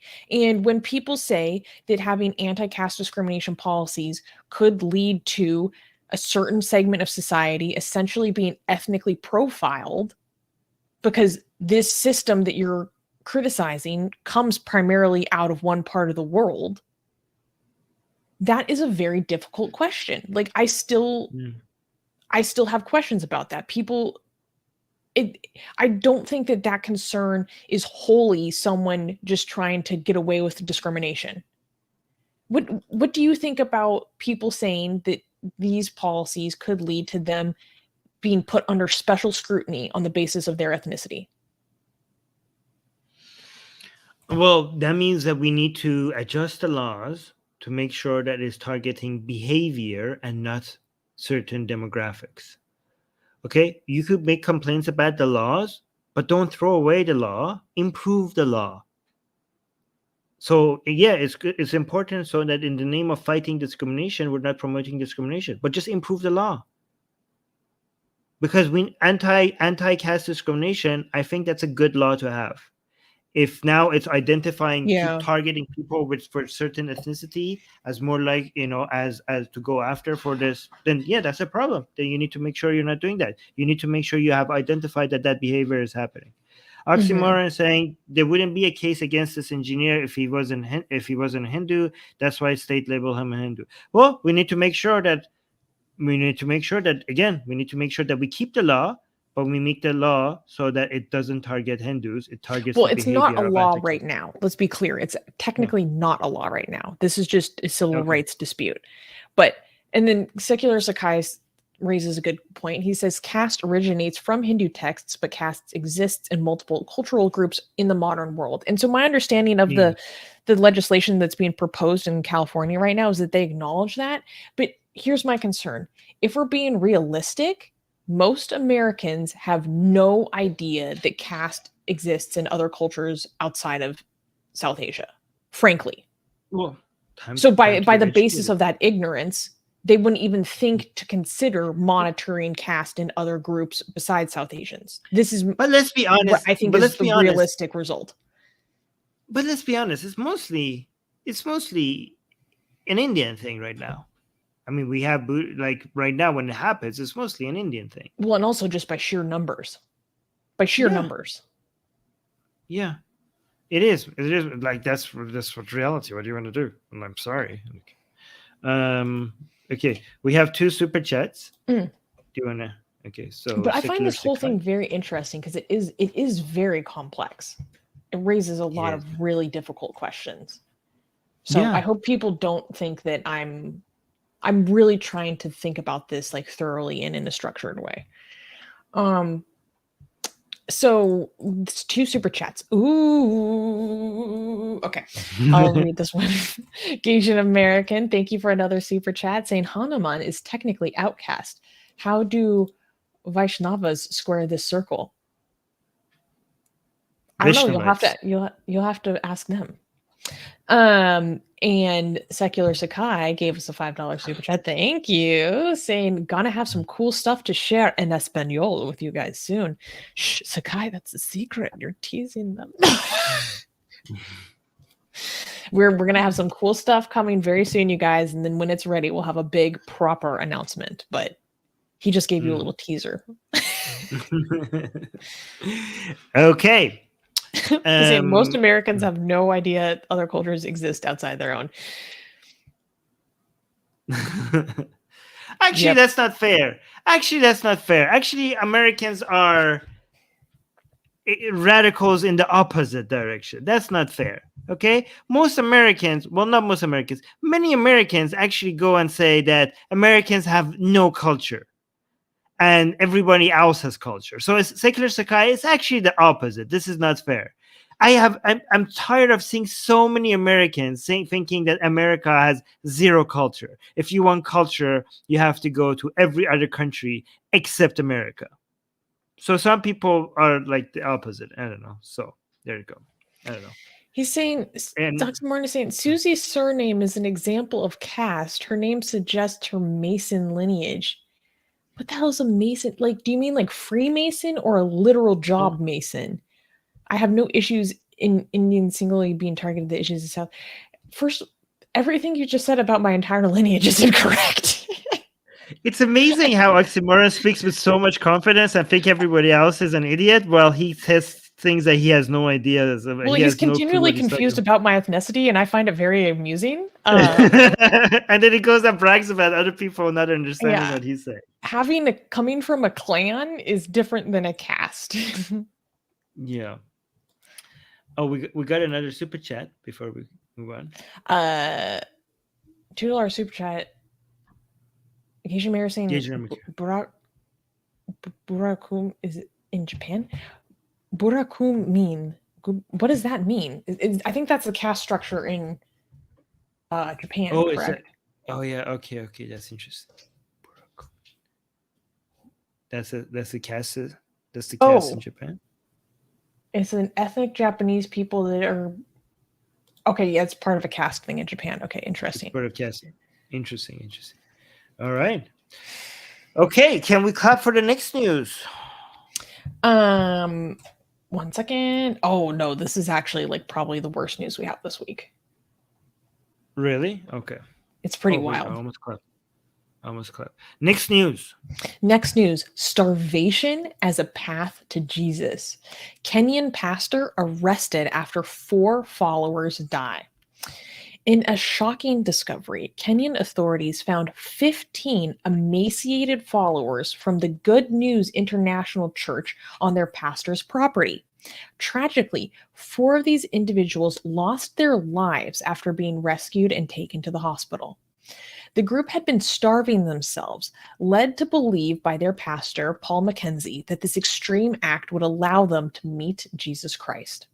Mackenzie, a controversial figure with a history of legal troubles, surrendered to the police. He had previously been charged with the deaths of 2 children and accused by the local community of promoting cultism. As investigations continue, Mackenzie remains in custody for 14 more days, leaving everyone to ponder the devastating consequences of blind faith. So this is wild. There is this guy who is a pastor in Kenya, and he runs some sort of compound or something. He has a property. And what happened was that the police received a tip. The police received a tip-off that there were followers of his being abused on his property. And the investigators go to the property after they received this word from the informants, and they found all these people on the property that were like emaciated, starving, like on death's door. And as they evacuated these people off of the property, they arrested the pastor and they brought them to hospital. And out of the 15 people that they pulled off of there, 4 of the people who were taken to hospital, then they didn't survive. And this is crazy because only a month prior, this pastor had been charged in the deaths of 2 children who were members of his church. And he had pleaded not guilty and was released on bond while the proceedings for that case continued. So they let him out of jail. And he's apparently a very controversial and kind of toxic figure in the local community because he had a church that got shut down in 2019, according to NTV Kenya. And then he's previously described education as evil in interviews. So obviously this is a very abusive figure in this community. You know what? Something I'm gonna call something I don't remember SIDR. I know I'm gonna call her Sid. Sid is saying, but why? How? Why? What I know is that they eat and drink Jesus. Yeah, just give them Jesus. Why are they? Where did this guy get them from? Where in Christianity does it say that you can meet Jesus if you starve yourself to death? Where did they get this from? Oh my God. What? So I just looked up an update on this news. Within the past 24 hours, they discovered 21 bodies on his property. Oh my God. Holy crap. So this is a lot worse than this news just got updated. 21 bodies from starvation, all of them? Yeah, the BBC is reporting 8 hours ago that 21 bodies were found in connection to the starvation. Let me give a quick update. Kenyan police have exhumed 21 bodies near the coastal town of Malindi as they investigate a preacher who said to have told followers to starve to death. Dead children were among those exhumed, and police say they expect to find even more bodies. Oh my God. So there were 15 rescued last week. 4 of those 15 died, and then they were investigating and they found more. Oh my God. State broadcaster KBC described him as a cult leader and reported that 58 graves have been found so far. What? One of the graves is believed to contain the bodies of 5 members of the same family, 3 children and their parents.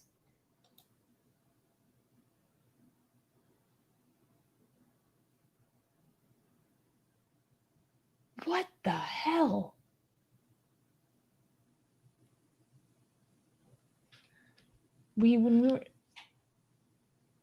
Wow. So apparently I don't know how this guy got to be so powerful in this community, but the other people in the community have been accusing him of radicalizing everyone into starving themselves. And what I find very interesting was when I've been looking at a lot of reporting on this in multiple news sites, they all give a line that's very similar. Kenya is a religious country, and there have been previous cases of people being lured into dangerous, unregulated churches or cults. Like in a lot of reporting I was reading, they kept emphasizing that apparently there are a lot of cults in Kenya. I don't even understand how these ideas get developed. Like, I don't understand it. Like, what? How does it? And why do, like Susanna was saying, why do they even listen? Like, how do you get? Okay, I get it. Why this person was crazy, but how do you get people to be like, okay, don't eat and starve yourself to death and meet Jesus? And people are like, okay. Here's the thing, Armin. It sounds crazy. It sounds crazy to us, right? But I promise you that every single one of us sitting here watching this right now could be made to do that. I promise you. Every single one of us could be made to do it under the right circumstances. This is a process of thought reform. This is a process of thought reform and psychological totalitarian control. And under the right circumstances and under the right factors in our environment, every single one of us could be made to do this. Me as I am right now, or if I was before in certain conditions before? Like, you could take me right now with all my views and all my beliefs, and you could make me believe actually that starving myself will make me meet Jesus. You can do that. Okay. Through a process of psychological destruction and torture. Yes. Easily. It's hard for me to imagine that. It's hard for me to imagine. Because I have my book over there. It's about Chinese brainwashing. The term brainwashing comes from what the Chinese would do to people in the communist revolution, right? It actually, brainwashing comes from Chinese, that term. And so I have a book that studies people who were some of the first people that go through this systematic brainwashing that they would do to people then. And it's a system of stripping away a person's identity from themselves. And the higher degree of control that the brainwasher has over your environment, the more that they can control your environment physically, they can change everything about you under the right conditions. And yeah, this reminds me of Reek from Game of Thrones. People are like, Cosmic Heathen is like, remember Reek from Game of Thrones? It's exactly it. That's exactly what I was thinking. I didn't want to say what is it, that? I don't know. It's somebody who's like, before you give somebody a new identity and a new belief system, you first have to take away the identity they have from them. And you could see that entire process in one of the seasons of Game of Thrones happening to somebody. But before giving the person a new identity, you have to strip it away. You have to break them, and then you give them a new identity. So because these people have, they were on his property, that tells me a lot right there. That means that he had control over their physical environment, which is one of the most important factors in thought reform. Mm-hmm. Okay, Jackie in the live chat is saying, why do you attack Christians? What is that? Susie, what? I don't know. I just want you to enjoy how stupid people are for just a second. Oh, I'm sorry for attacking people that caused the death of potentially almost 100 people. Christians. 100 Christians. Oh, okay. I'm sorry. I was just trying to hold a particular Christian accountable, but apparently now that's all Christians. Okay. No, yeah, whoa. Yeah. Amazing.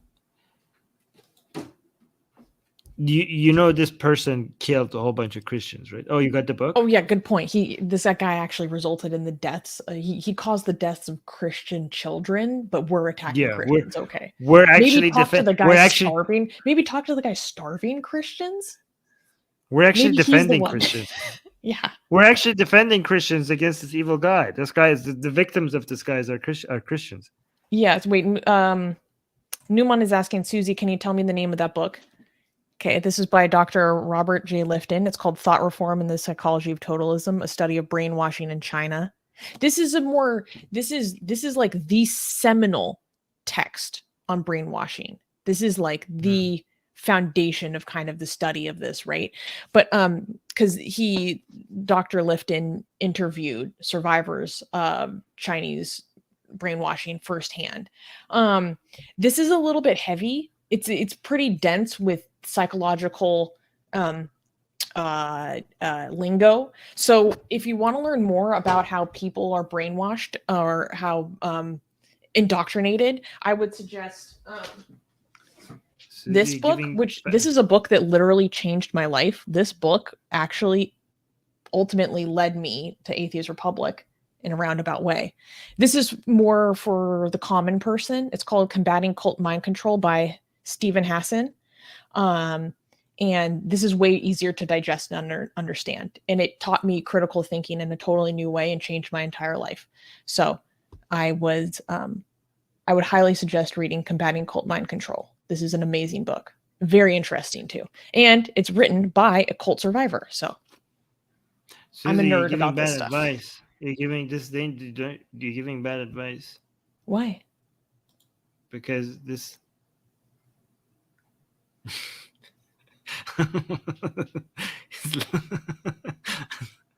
Cosmic Heathen, I'm disappointed.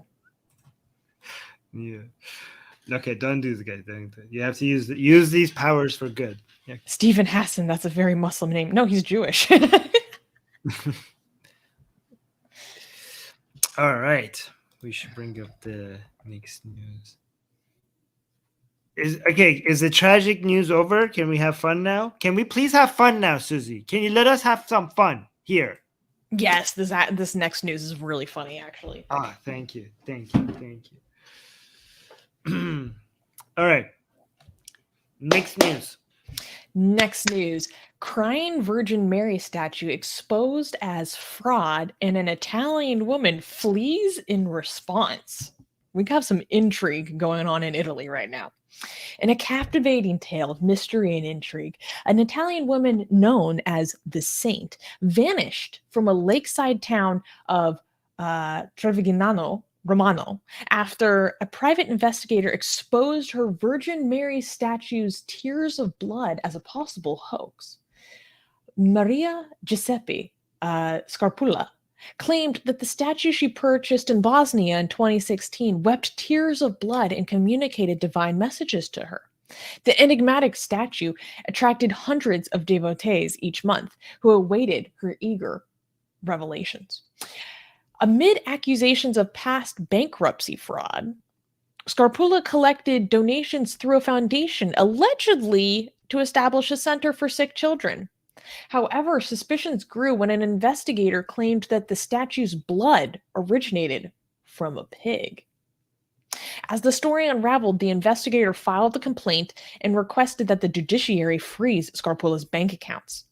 The once revered saint disappeared without a trace, leaving a web of unanswered questions.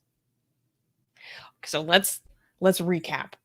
There was a woman in this little Italian town, and in 2016, she bought a statue from Bosnia for whatever reason. And she brought this Virgin Mary statue back to Italy. And then when she brought it back to Italy, she said that she started receiving revelations from this statue and that it would cry tears of blood. And because of this, people actually started to worship this statue and go to it as a pilgrimage site. And to the point that it started to bother the locals because of how much disruption it would cause to their life with all the people coming to see this freaking crying blood statue. Right? And so she started setting up a foundation where she would collect donations to help sick children or something or other. There was one guy who even donated over $130,000 to her, to this foundation. He was scammed out of over $130K. And like, no one knows where this money really goes. And finally, there was a private investigator that came, and he started investigating these things. And he has alleged the word around this statue got to this point that the local Catholic bishops were like, we should investigate this statue because in the Catholic Church, claiming a miracle like something like this is actually something that needs to be studied and is like systematically investigated by the Catholic Church, right? Like you can't just make this claim in Catholicism. Like the church needs to make it official. The church needs to make the miracles official. So the bishop was like, okay, maybe we should start investigating this. A private investigator got involved, and the PI has claimed that the holy tears of Mother Mary are actually pig's blood. Now, this claim has not been substantiated yet. We do not know. But as soon as there started to be some investigating, suddenly the woman behind this statue and this, holy miracle, she just up and disappeared. She just it was reported that her neighbors saw her packing her suitcases in her car, and they haven't seen her since. And her lawyer has been contacted, and he said that this is all blown out of proportion, and that she's just going on vacation. She was just going on her yearly vacation. This is all just sensationalized. She's fine. She's coming back. Don't worry about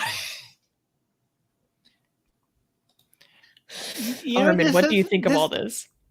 I mean, I've read the Bible a couple of times. Okay. I don't remember anywhere in the Bible saying that Mother Mary was not a pig. What? I mean, this is a proof of anything. So the blood was pig blood. Maybe she was a pig.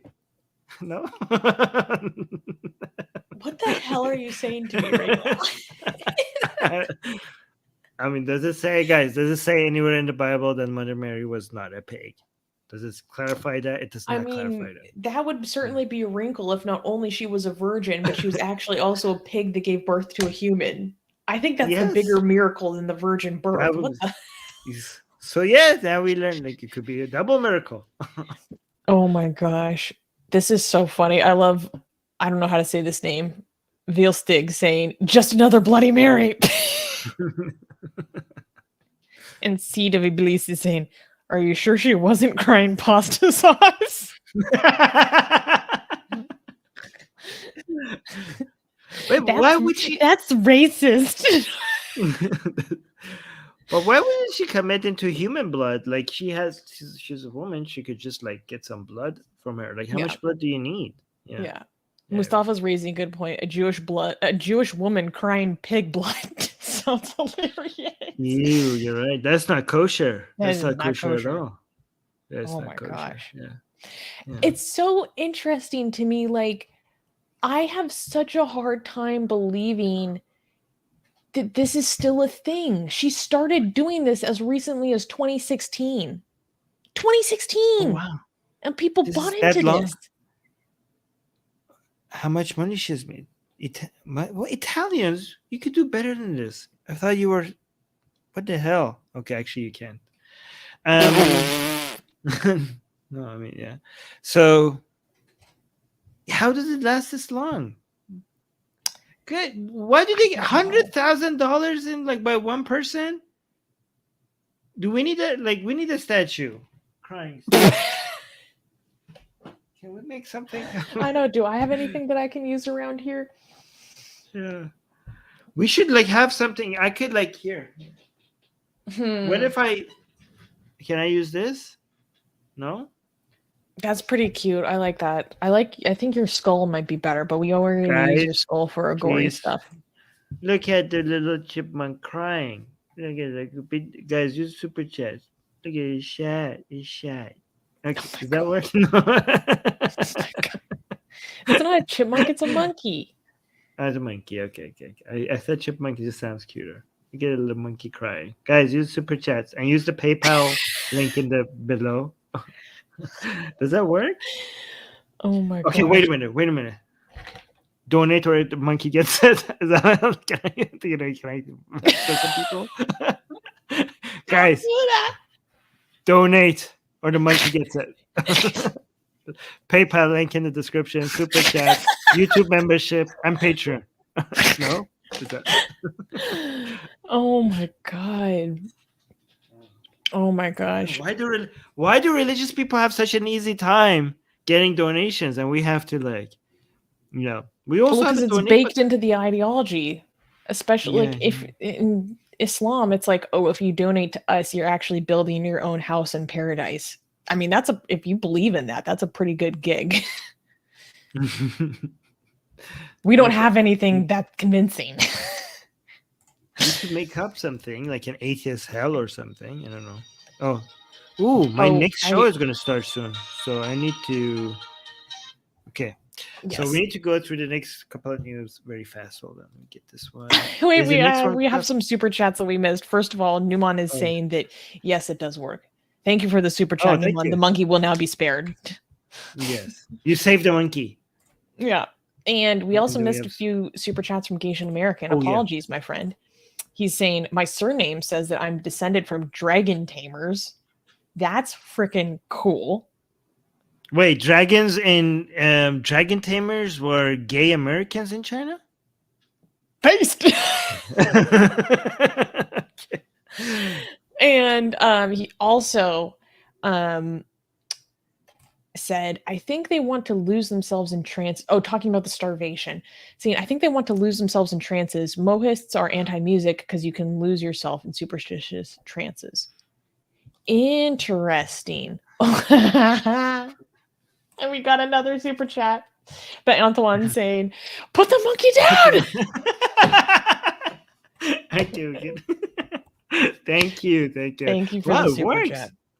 You now I'm going to use the monkey more often to threaten you guys. Yeah. Oh Thank you so much. Yeah. This is the culture we're building here.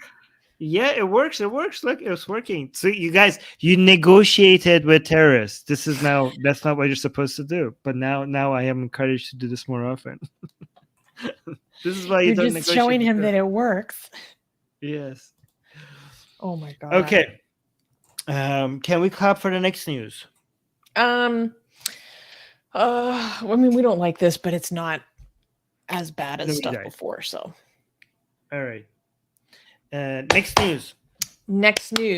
Taliban imposes face coverings on female students and teachers in new policy.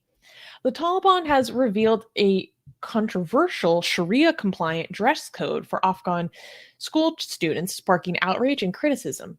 The bill, composed of 5 chapters and 13 articles, would require boys to wear traditional Afghan dress in light blue or green, depending on the age. Girls face stricter restrictions, as the draft proposes that female students under 6th grade wear a dark ivory uniform with a white hijab, while older students must wear an olive green outfit with a black headscarf. Although the Taliban says that they are still consulting and writing the final version of the draft, the proposal has been met with criticism from many activists and students. Alongside the dress code, the Taliban has imposed other stringent measures, including banning women and family from open-air restaurants in the city of Herat and ordering the closure of NGO-supported education centers, many of which cater to girls' education, close to Helmand and Kandahar provinces on April 17th until further notice. So there's a bunch of updates here. First of all, they're finally coming up with their new uniform policy, and it looks like it's going to be stricter than what people originally thought. And then there's been a few updates in some specific places, like in Herat, they just banned women and all families in general from open-air restaurants. And then in Kandahar, they started closing down NGO-supported schools, which is going to be like most of the education available to students, because, you know, they were teaching girls and stuff. So, you know, this is a thought I have. And, you know, you can call me out if I'm very off base, Armin. But is it possible that them putting forward a stricter uniform for girls might actually get girls back in school sooner? You know, I you don't see know. What I'm saying? Yeah. Maybe. I don't want to. I don't. Yeah, but it just feels so dirty to say like, oh, this might be a good thing. You know, I don't want to say that. It just feels so gross. Because I mean, remember here's the thing. the reason why they opened up girls' schools for one day and then shut them down again on the same day, and they cited because of improper uniform and hijab. But we don't even know. Okay, so here let's could just be the excuse. Let's compartmentalize. Okay, if them having dress codes like this and covering up more makes them able to go to school, we have to choose the lesser of two evil. Okay, less freedom of on what to wear. Okay, but more freedom to get educated. Education is a higher priority than the freedom to wear what you want. Again, that is also very important, but education is more important for girls, right? And ultimately, so education would be a bridge to get there at some point, honestly. Yes. So if again, that's a big if that is the trade-off, then I would say go for it so that they could get educated. But we don't even know if that's the trade-off. Okay, when they might because these people might get them this extra coverage and no freedom to wear what you want, and at the same time no school, right? So we don't even know if that's a trade-off. Also, making these trade-offs with the Taliban is normalizing dealing. So at the same time, it's a reality on the ground, and nobody seems to be able to defeat the Taliban. So you have to deal with them, but at the same time, dealing with them normalizes dealing with such, evil. It's negotiating with terrorists, right? But again, we might say idealistically we don't want to negotiate with terrorists ever, but if there is no alternative, like Taliban has, even the U.S. Army wasn't able to remove them. So what the hell are we going to do, right? Are we going to just not give in forever? It seems like they won. They took over. There's nothing that could defeat them right now. And we cannot just let the Afghan people just not have education, food, medicine. For how long are we going to go with that? With that kind of attitude, knowing that there's no end in sight for the Taliban. At some point, we have to accept the new realities on the ground. But again, I don't even know if this is going to get the girls into school. If it's going to increase the likelihood that the girls are going to get education, then I think we should, unfortunately, accept it. Yeah. Accept it. Okay, fine. Just do it. Whatever. Just let them get the girls in school.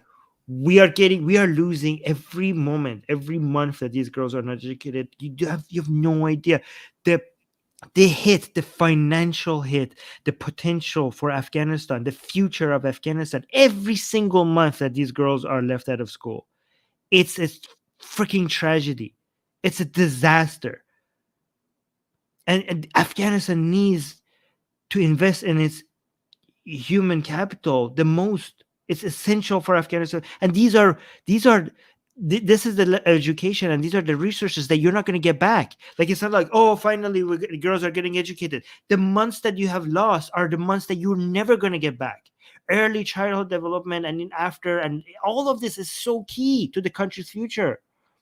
And none of this is being invested. Everything. So it's disastrous. So we're losing every moment. Mm-hmm. Yeah, an entire generation of lost potential and economic benefit to the entirety of the Afghan nation. Yeah. Yes, so Darko is saying that maybe there was an international pressure and Taliban are deciding to make a compromise. If that is the case, just accept this and let the girl in school, because ASAP, just do whatever it takes to get the girls in school. Mm-hmm. Again, nothing is more important than education. I would just like to point out the absolute chaos of our live chat, because we have Rahasya saying, you're trying to destroy Hinduism. Meanwhile, Balat over here is, you atheists don't even believe in objective morality. Don't lecture us about Muslims and how to treat our women. Wow, what a self-report. Yeah. Don't lecture us about how to treat Muslims. Okay, that sounds very genocidal and dangerous. I mean, do we even need to make an argument against these people? Well, we're seeing how Hindutva treats Muslims and women. No, that was a Muslim guy saying that. Oh, let me bring it up. You atheists don't even believe in objective morality. Okay, that makes it even worse. Don't lecture us Muslims about how to treat our women. Oh, wait, this is even worse than I thought. Our women. Okay, well, I'm glad you're treating them like they are your property. Like you could see that in a statement. But what are you gonna do? What are you gonna do? I'm gonna lecture you about how disgusting Islam is and its attitude towards women, and there's nothing you could do about it. Come at me, bro. Come at me. Anyways, Okay. we got some super chats. Yes, Geisha American gave us a super chat. Thank you, saying America is founded by human trafficking ethnic cleansers. Nations can change. The label terrorist is whoever loses. No, that's a bit simplistic. That's pretty simplistic. Yeah, that's like moral relativism to. No, terrorism has a specific definition that is not reliant necessarily on whether you lose or win. Yeah. Okay. Is that the only super chat we want to highlight? There was another one, I think. There was another one. No, there wasn't. Okay, I think we missed one. Okay. No, we didn't. Good. Thank you guys for all the super chats. You guys are being very generous today. I know, seriously. Like, we wouldn't be able to do what we do at Atheist Republic if it wasn't for the support of our community, which reminds me to remind everyone to please like this stream. Okay. Give us a like or dislike. I don't care. Okay. Comment when the stream is done. What was your favorite part, your favorite segment, most shocking news? Okay. And share it with friends that are interested in other things, similar things. Mm-hmm. Okay. So let's go to the next news. Yes. Oh yeah, like. Can we clap? Yes. This is next news. Next news. Hijab defiance in Iran. Foreign spies blamed for women's resistance. Iran's government is doubling down on enforcing mandatory hijab laws, igniting a firestorm of backlash from Iranian women.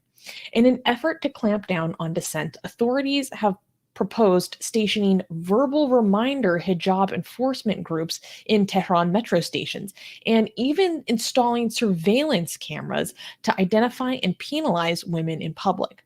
Iran's judiciary has promised to fine women 1 million tumans, which is about $236 USD, if they were found guilty of not wearing the hijab. The head of the judiciary, Gholam Hossein Mohseni, even claimed that women who don't obey the mandatory hijab laws are cooperating with foreign spy agencies. Despite the defiance from the Iranian population, the government remains unwavering in its stance, insisting that the hijab is, quote, one of the civilizational foundations of the Iranian nation and, quote, one of the practical principles of the Islamic Republic. How are the spies involved exactly? How are the spies not involved, honestly? If you're the Iranian state, if you're the Islamic Republic, how are spies not involved is the better question. Because apparently they seem to run everything within their country. They seem to be able to get in anywhere they want, but somehow the Islamic Republic is still so big and scary, but they're infiltrated everywhere at the same time. And it's everything bad that happens. It's foreign agents, but we're strong, but we're constantly getting infiltrated. Like, what? Mixed messaging here. Anyways, so they're accused of being spies in a few ways. So first, sometimes they say that the women who are not wearing hijab are themselves acting on behest of foreign powers, right? So they're just saying, if you don't want to wear hijab, like, you're like a foreign agent. This is espionage, blah, blah, blah. And then sometimes it's the more standard accusation of, you know, being influenced by foreign agents, being influenced by Israel, of course. Just the same old BS that never really means anything new, just excuses. But what was a bigger news, or not news, part of the bigger piece of it that caught more international attention was the surveillance aspect that's being rolled out. That really shocked a lot of people. And the banning of women not wearing hijab from the Tehran metro. Like, you're not wearing hijab, you cannot go on the metro, you're banned. So what was... Do you have a video? Yes, I would like you to pull that up, please. And yes, this is. Can you like translate this and read the caption? Explain to us what's happening. I have my own video of Metro as well. I don't know if you've seen, guys. I post some interesting videos about what's happening in Iran sometimes on my Twitter, at Armin Navabi. So we have an Instagram post here, but when we go to my Twitter account, I'll show you a video of Metro as well. So this is like a video that the officials recorded themselves to show how well this is happening and how the new ways of enforcing hijab, it doesn't involve, because they want to make it like less hostile so that the Mahsa Amini stuff doesn't happen again. So they're like, look, we're going to do this more civilized. Okay, so we're going to enforce the hijab rules more civilized. So you can, a lot of women in Iran are just not wearing the hijab at all. Like, it's the law, but they're just not wearing it. So they're like, they want to try to not arrest these women anymore, but they were like, okay, if you want to go to the metro or use the bank or whatever, you need to wear the hijab or else we won't let you in. So this is them showing how the new practice, how the new measures are working so well. Yeah, this is like a propaganda video put out by the state. Yeah, they're like, look, this we're doing it very politely, very nicely. So like this. Like, she's like, dear lady, if you want to receive services, please put on your hijab. So this is not the metro. I think this is the airport. I have a metro version. This is the airport. Let me see. Yeah, this is an airport. Oh, so the woman who's wearing the hijab fully, they're being thanked for wearing the hijab. Oh my god! So they're like, thank you so much for wearing your hijab. So he's telling her, thank you for wearing her hijab, and she's not wearing her hijab. So he's gonna go to her and say like, thank you for wearing your hijab, and now her. So she's looking at her. Basically, he said thank you. Oh. What? You're just trying to humiliate her. Yes, exactly. Yeah. Yeah. You know, you need to wear it as well, so I can provide you a service. Like, dear lady, please wear your hijab so I could give you service. Same thing. So he's thanking her for wearing the hijab.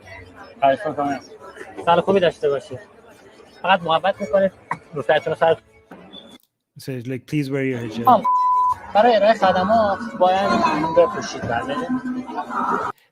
Like, she's trying to resist. So like, for getting services, you need to wear your hijab. And I think she's like, I'm wearing a hat. Like, she's covering her hair. Like,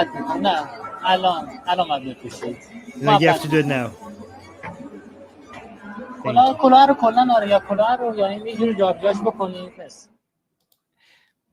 It's disgusting, isn't it? Like, it's so disgusting. And the idea that this is put out and put on TV and put on state media to be like, this is the behavior that we want from other people. It's so gross to me.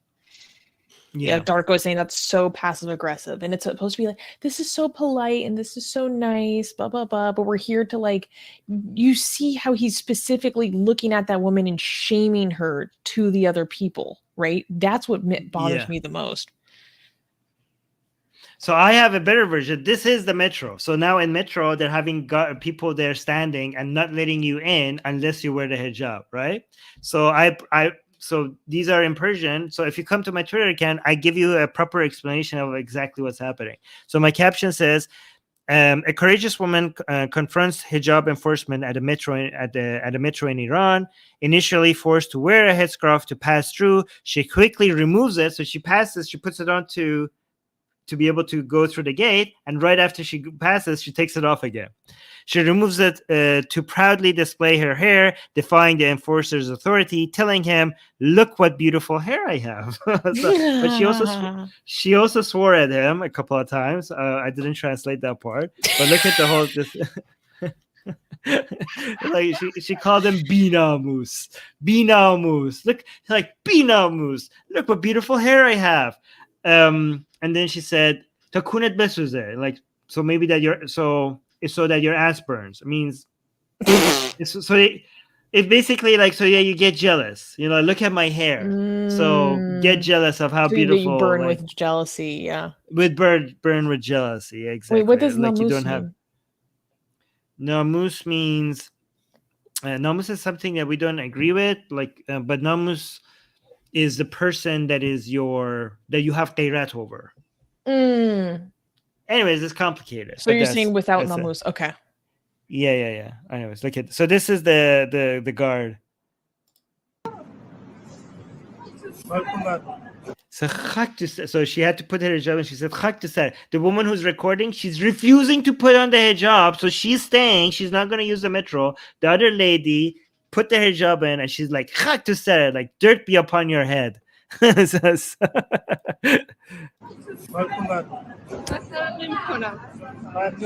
this lady's like, I'm not going to put the hijab on. So he's like, if you're not going to put it on, then go away. And that lady just said, be namus. And now this part.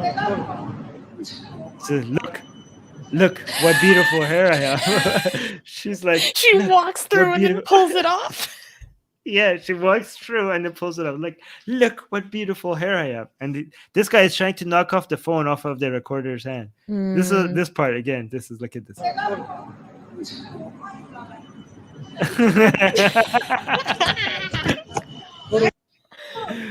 Anyways, this is the state of affairs right now in Iran. Oh my gosh. Antoine gave us a $5 super chat. Thank you very much. Saying, I missed some flight because some a-hole wouldn't take my bag without a hijab. Are you serious? Wow. Well, we're getting a super chat from inside Iran. Amazing. I mean, I'm assuming. Well, I mean, if you miss your flight, I'm assuming you're still in Iran. Well, damn. Wow. Okay. So you Antoine, so you refused to put on your hijab? Like you were like, I'm not gonna go in? That's pretty badass. Yeah. What do you think about the doubling down that's going on? And what do you think about the measures that they're attempting to take right now to still enforce hijab, but like not piss off the population? Like, how do you think that this like Tehran metro ban is really gonna stick? Okay, it's too much now. They can't. The cat is out of the bag. They can't. Remember, we discussed this, right? It was too far gone back then. Now, Susie, if you go in Upper Tehran, you can't even recognize it as Upper Tehran anymore. Like, women are just walking without hijab. It's like 50%. It's 50%. It's insane. Okay, there's no way that they could enforce all of this. It's a lost cause. But the thing is that they're stuck between a rock and a hard place, right? Because the Islamic Republic wants to let go of the hijab laws, right? Because it has been too costly for them. But they have a very religious base, which is the only remaining supporters of the regime. And they're not going to let it. If they turn on the Islamic Republic, then there's nobody left to be the supportive of the Islamic Republic. And they're terrified. So we have like a majority of people who are against the hijab laws, but a minority of people who are for it, and they are very, very, very adamant about keeping them. So much so that they're willing to give their lives for it, because their understanding is that the Islamic Republic of Iran is the country, it's the flag that Imam Mahdi is supposed to come back and take from the supreme leader of Iran and start the revolution to take over the world. And not enforcing Islamic laws in Iran means that we have not kept our promise to Mahdi to give this country and give this government and give this army to him. And they are willing to die. Some of these people are willing to die. They will become against the regime. These people are a lot more violent. They're a lot more willing to sacrifice their lives. They're a lot more influential and are have their tentacles. They're within the regime, right? So even though they're a minority, them going against the regime, it's a lot more costly to the regime. So what the regime is trying to do is to go back and forth, right? So it's trying to loosen up hijab laws and get these people screaming, and then tighten it up again a little bit, but slowly go back and forth. But the average would be towards it's exactly what happened with the executions, right? So all of these religious radicals were so angry about why executions are not taking place, right? So the government came in, executed one person to see that they could quiet them down, and executed one more. So the government is not going to enforce hijab laws as strictly as it did before, but it's going to pretend like it is. Do you know what I mean? So it wants to throw meat at these people to be like, oh, we're going to do this, we're going to do that. It's going to do less, but it's going to highlight the things that it's doing and try to pretend that these people are devastating. We're freezing their bank accounts. They can't get into the metro. Look what we did to this. Just so that these religious nut jobs are satisfied, because they are such a threat to them. So they're really stuck, because if they start enforcing hijab laws as aggressively as before, a Mahsa situation is going to happen again. It's just going to happen.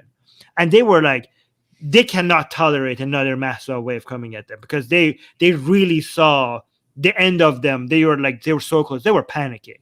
They themselves were believing, staring in the mirror, getting real close with themselves. Yeah. So they're like, we need to avoid that. Negotiations between me, myself, and I. Yeah, exactly. So they want to avoid that, but they're also terrified of what we call the Khan Masabis, So, which is like the crazy nut jobs. The hardliners. Yeah. So again, we call it an arre, which means saw. A saw in your ass.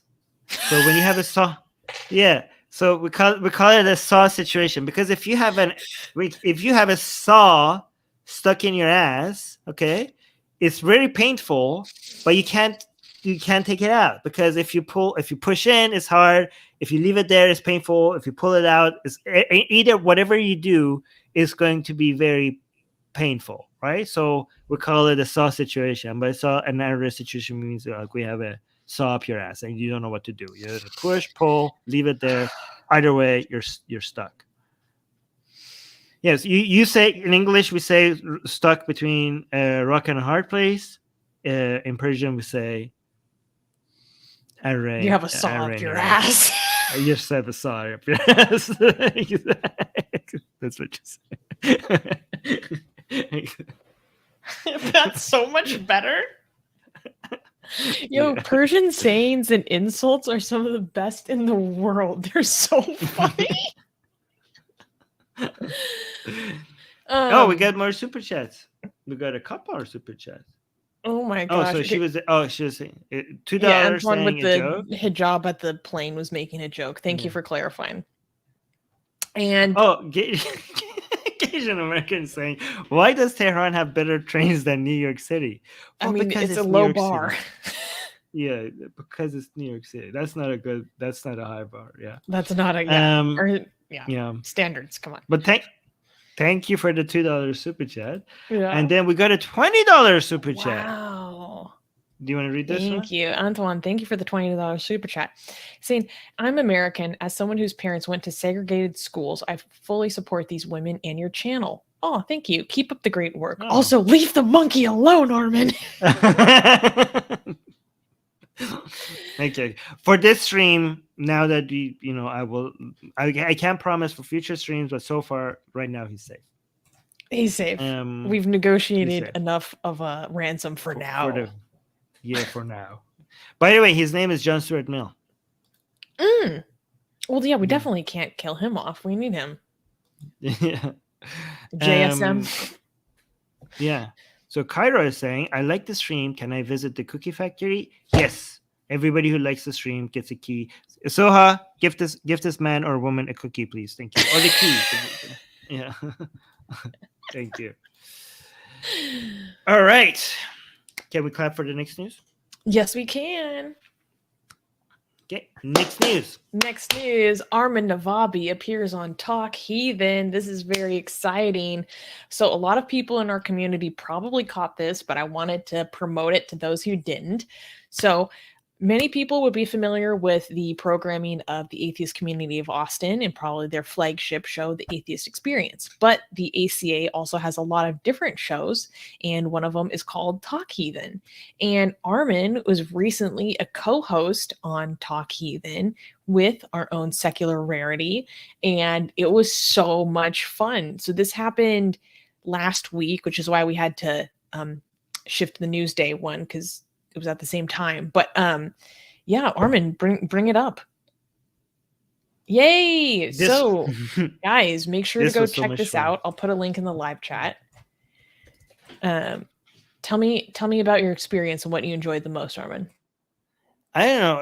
I just enjoy having streams with, Secular Rarity, and this was just, I think like I'm so used to having streams with him, so this kind of felt like an extension of that. But the difference was, I can't believe how professional he was. Like, I've never seen him like do the promos and read the I prompts had a that he was meeting supposed to. with him last week, and I was like, I'm not used to seeing you like he was like Yeah. a showrunner.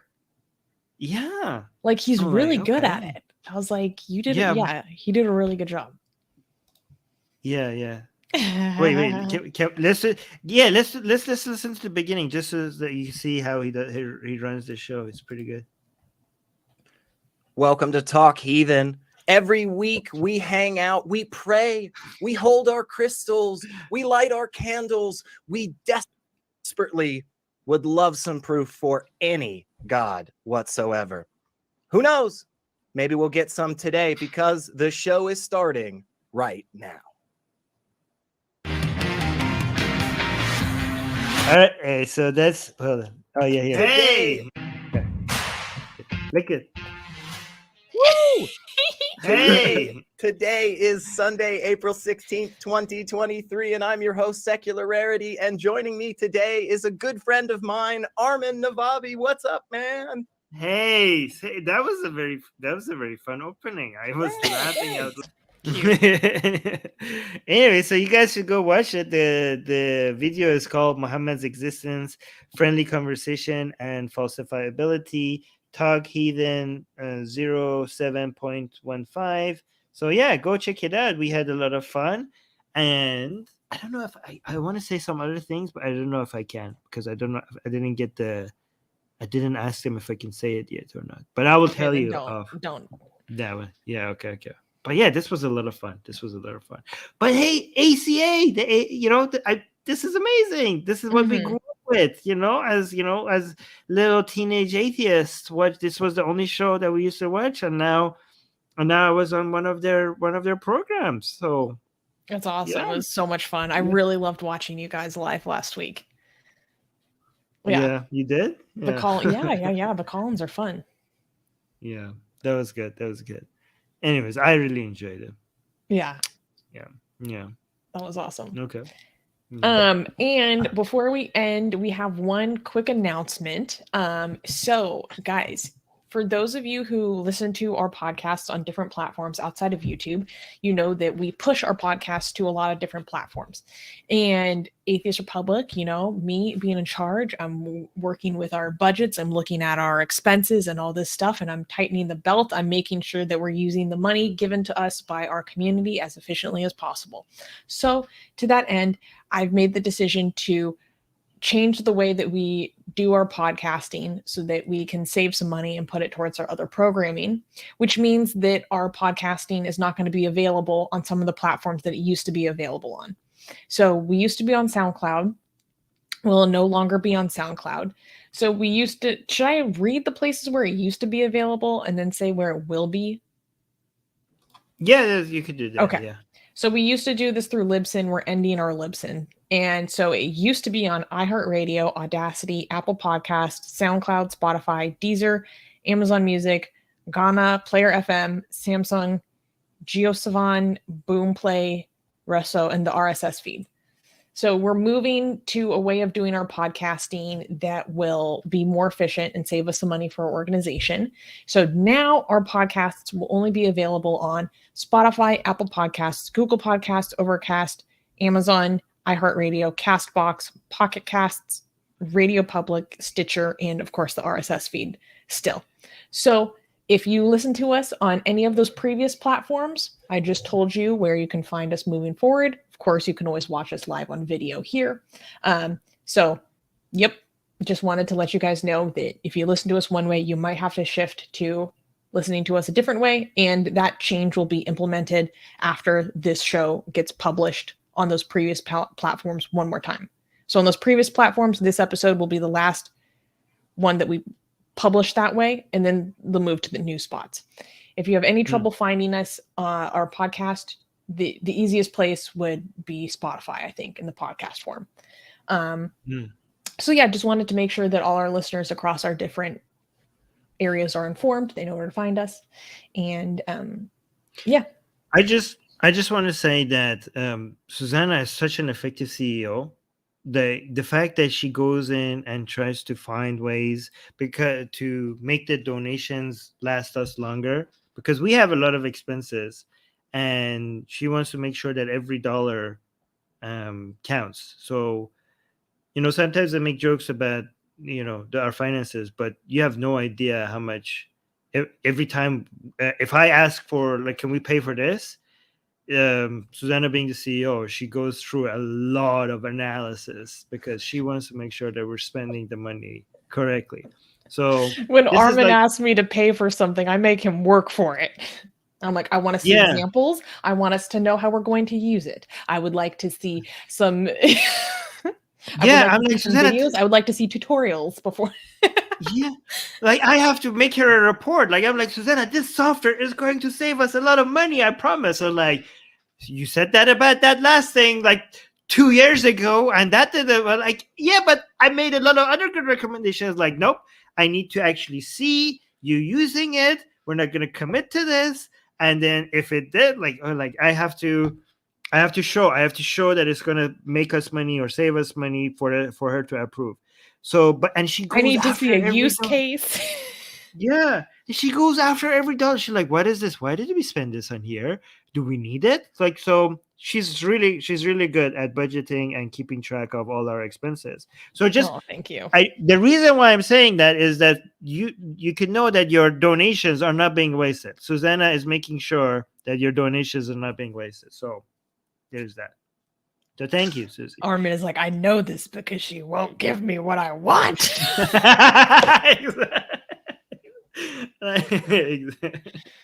Susan is saying we are lucky to have her. Yes, we are. Okay. All right. I have another show. This is my third show in a day. Crazy. Which means I have done 6. I would be doing 6 hours of streaming in one day. I just finished the show with Harris. I'm doing this, and now I'm going to do my Persian stream. And I've been working in between them as well. So, yeah. Oh, wait. Look at this. Hard, guys. Yes. Oh, look at this. We got another donation. Great stream, people. Bye. Thank you for the donation. Make sure to tune in next week, guys. You don't have to donate thank you for donating, but you could also support us financially without spending a single cent. Nothing. Just by liking and subscribing and leaving a comment. Each one of these actions helps us boost the channel. So please support us without spending any money. Just like the video. Just do that. At least just like the video. If you want to do more, you could leave a comment. That would also help. And hit the bell notification. All of that. Thank you. All right, guys. We're going to go. See you next week. Thank you for being here. Bye.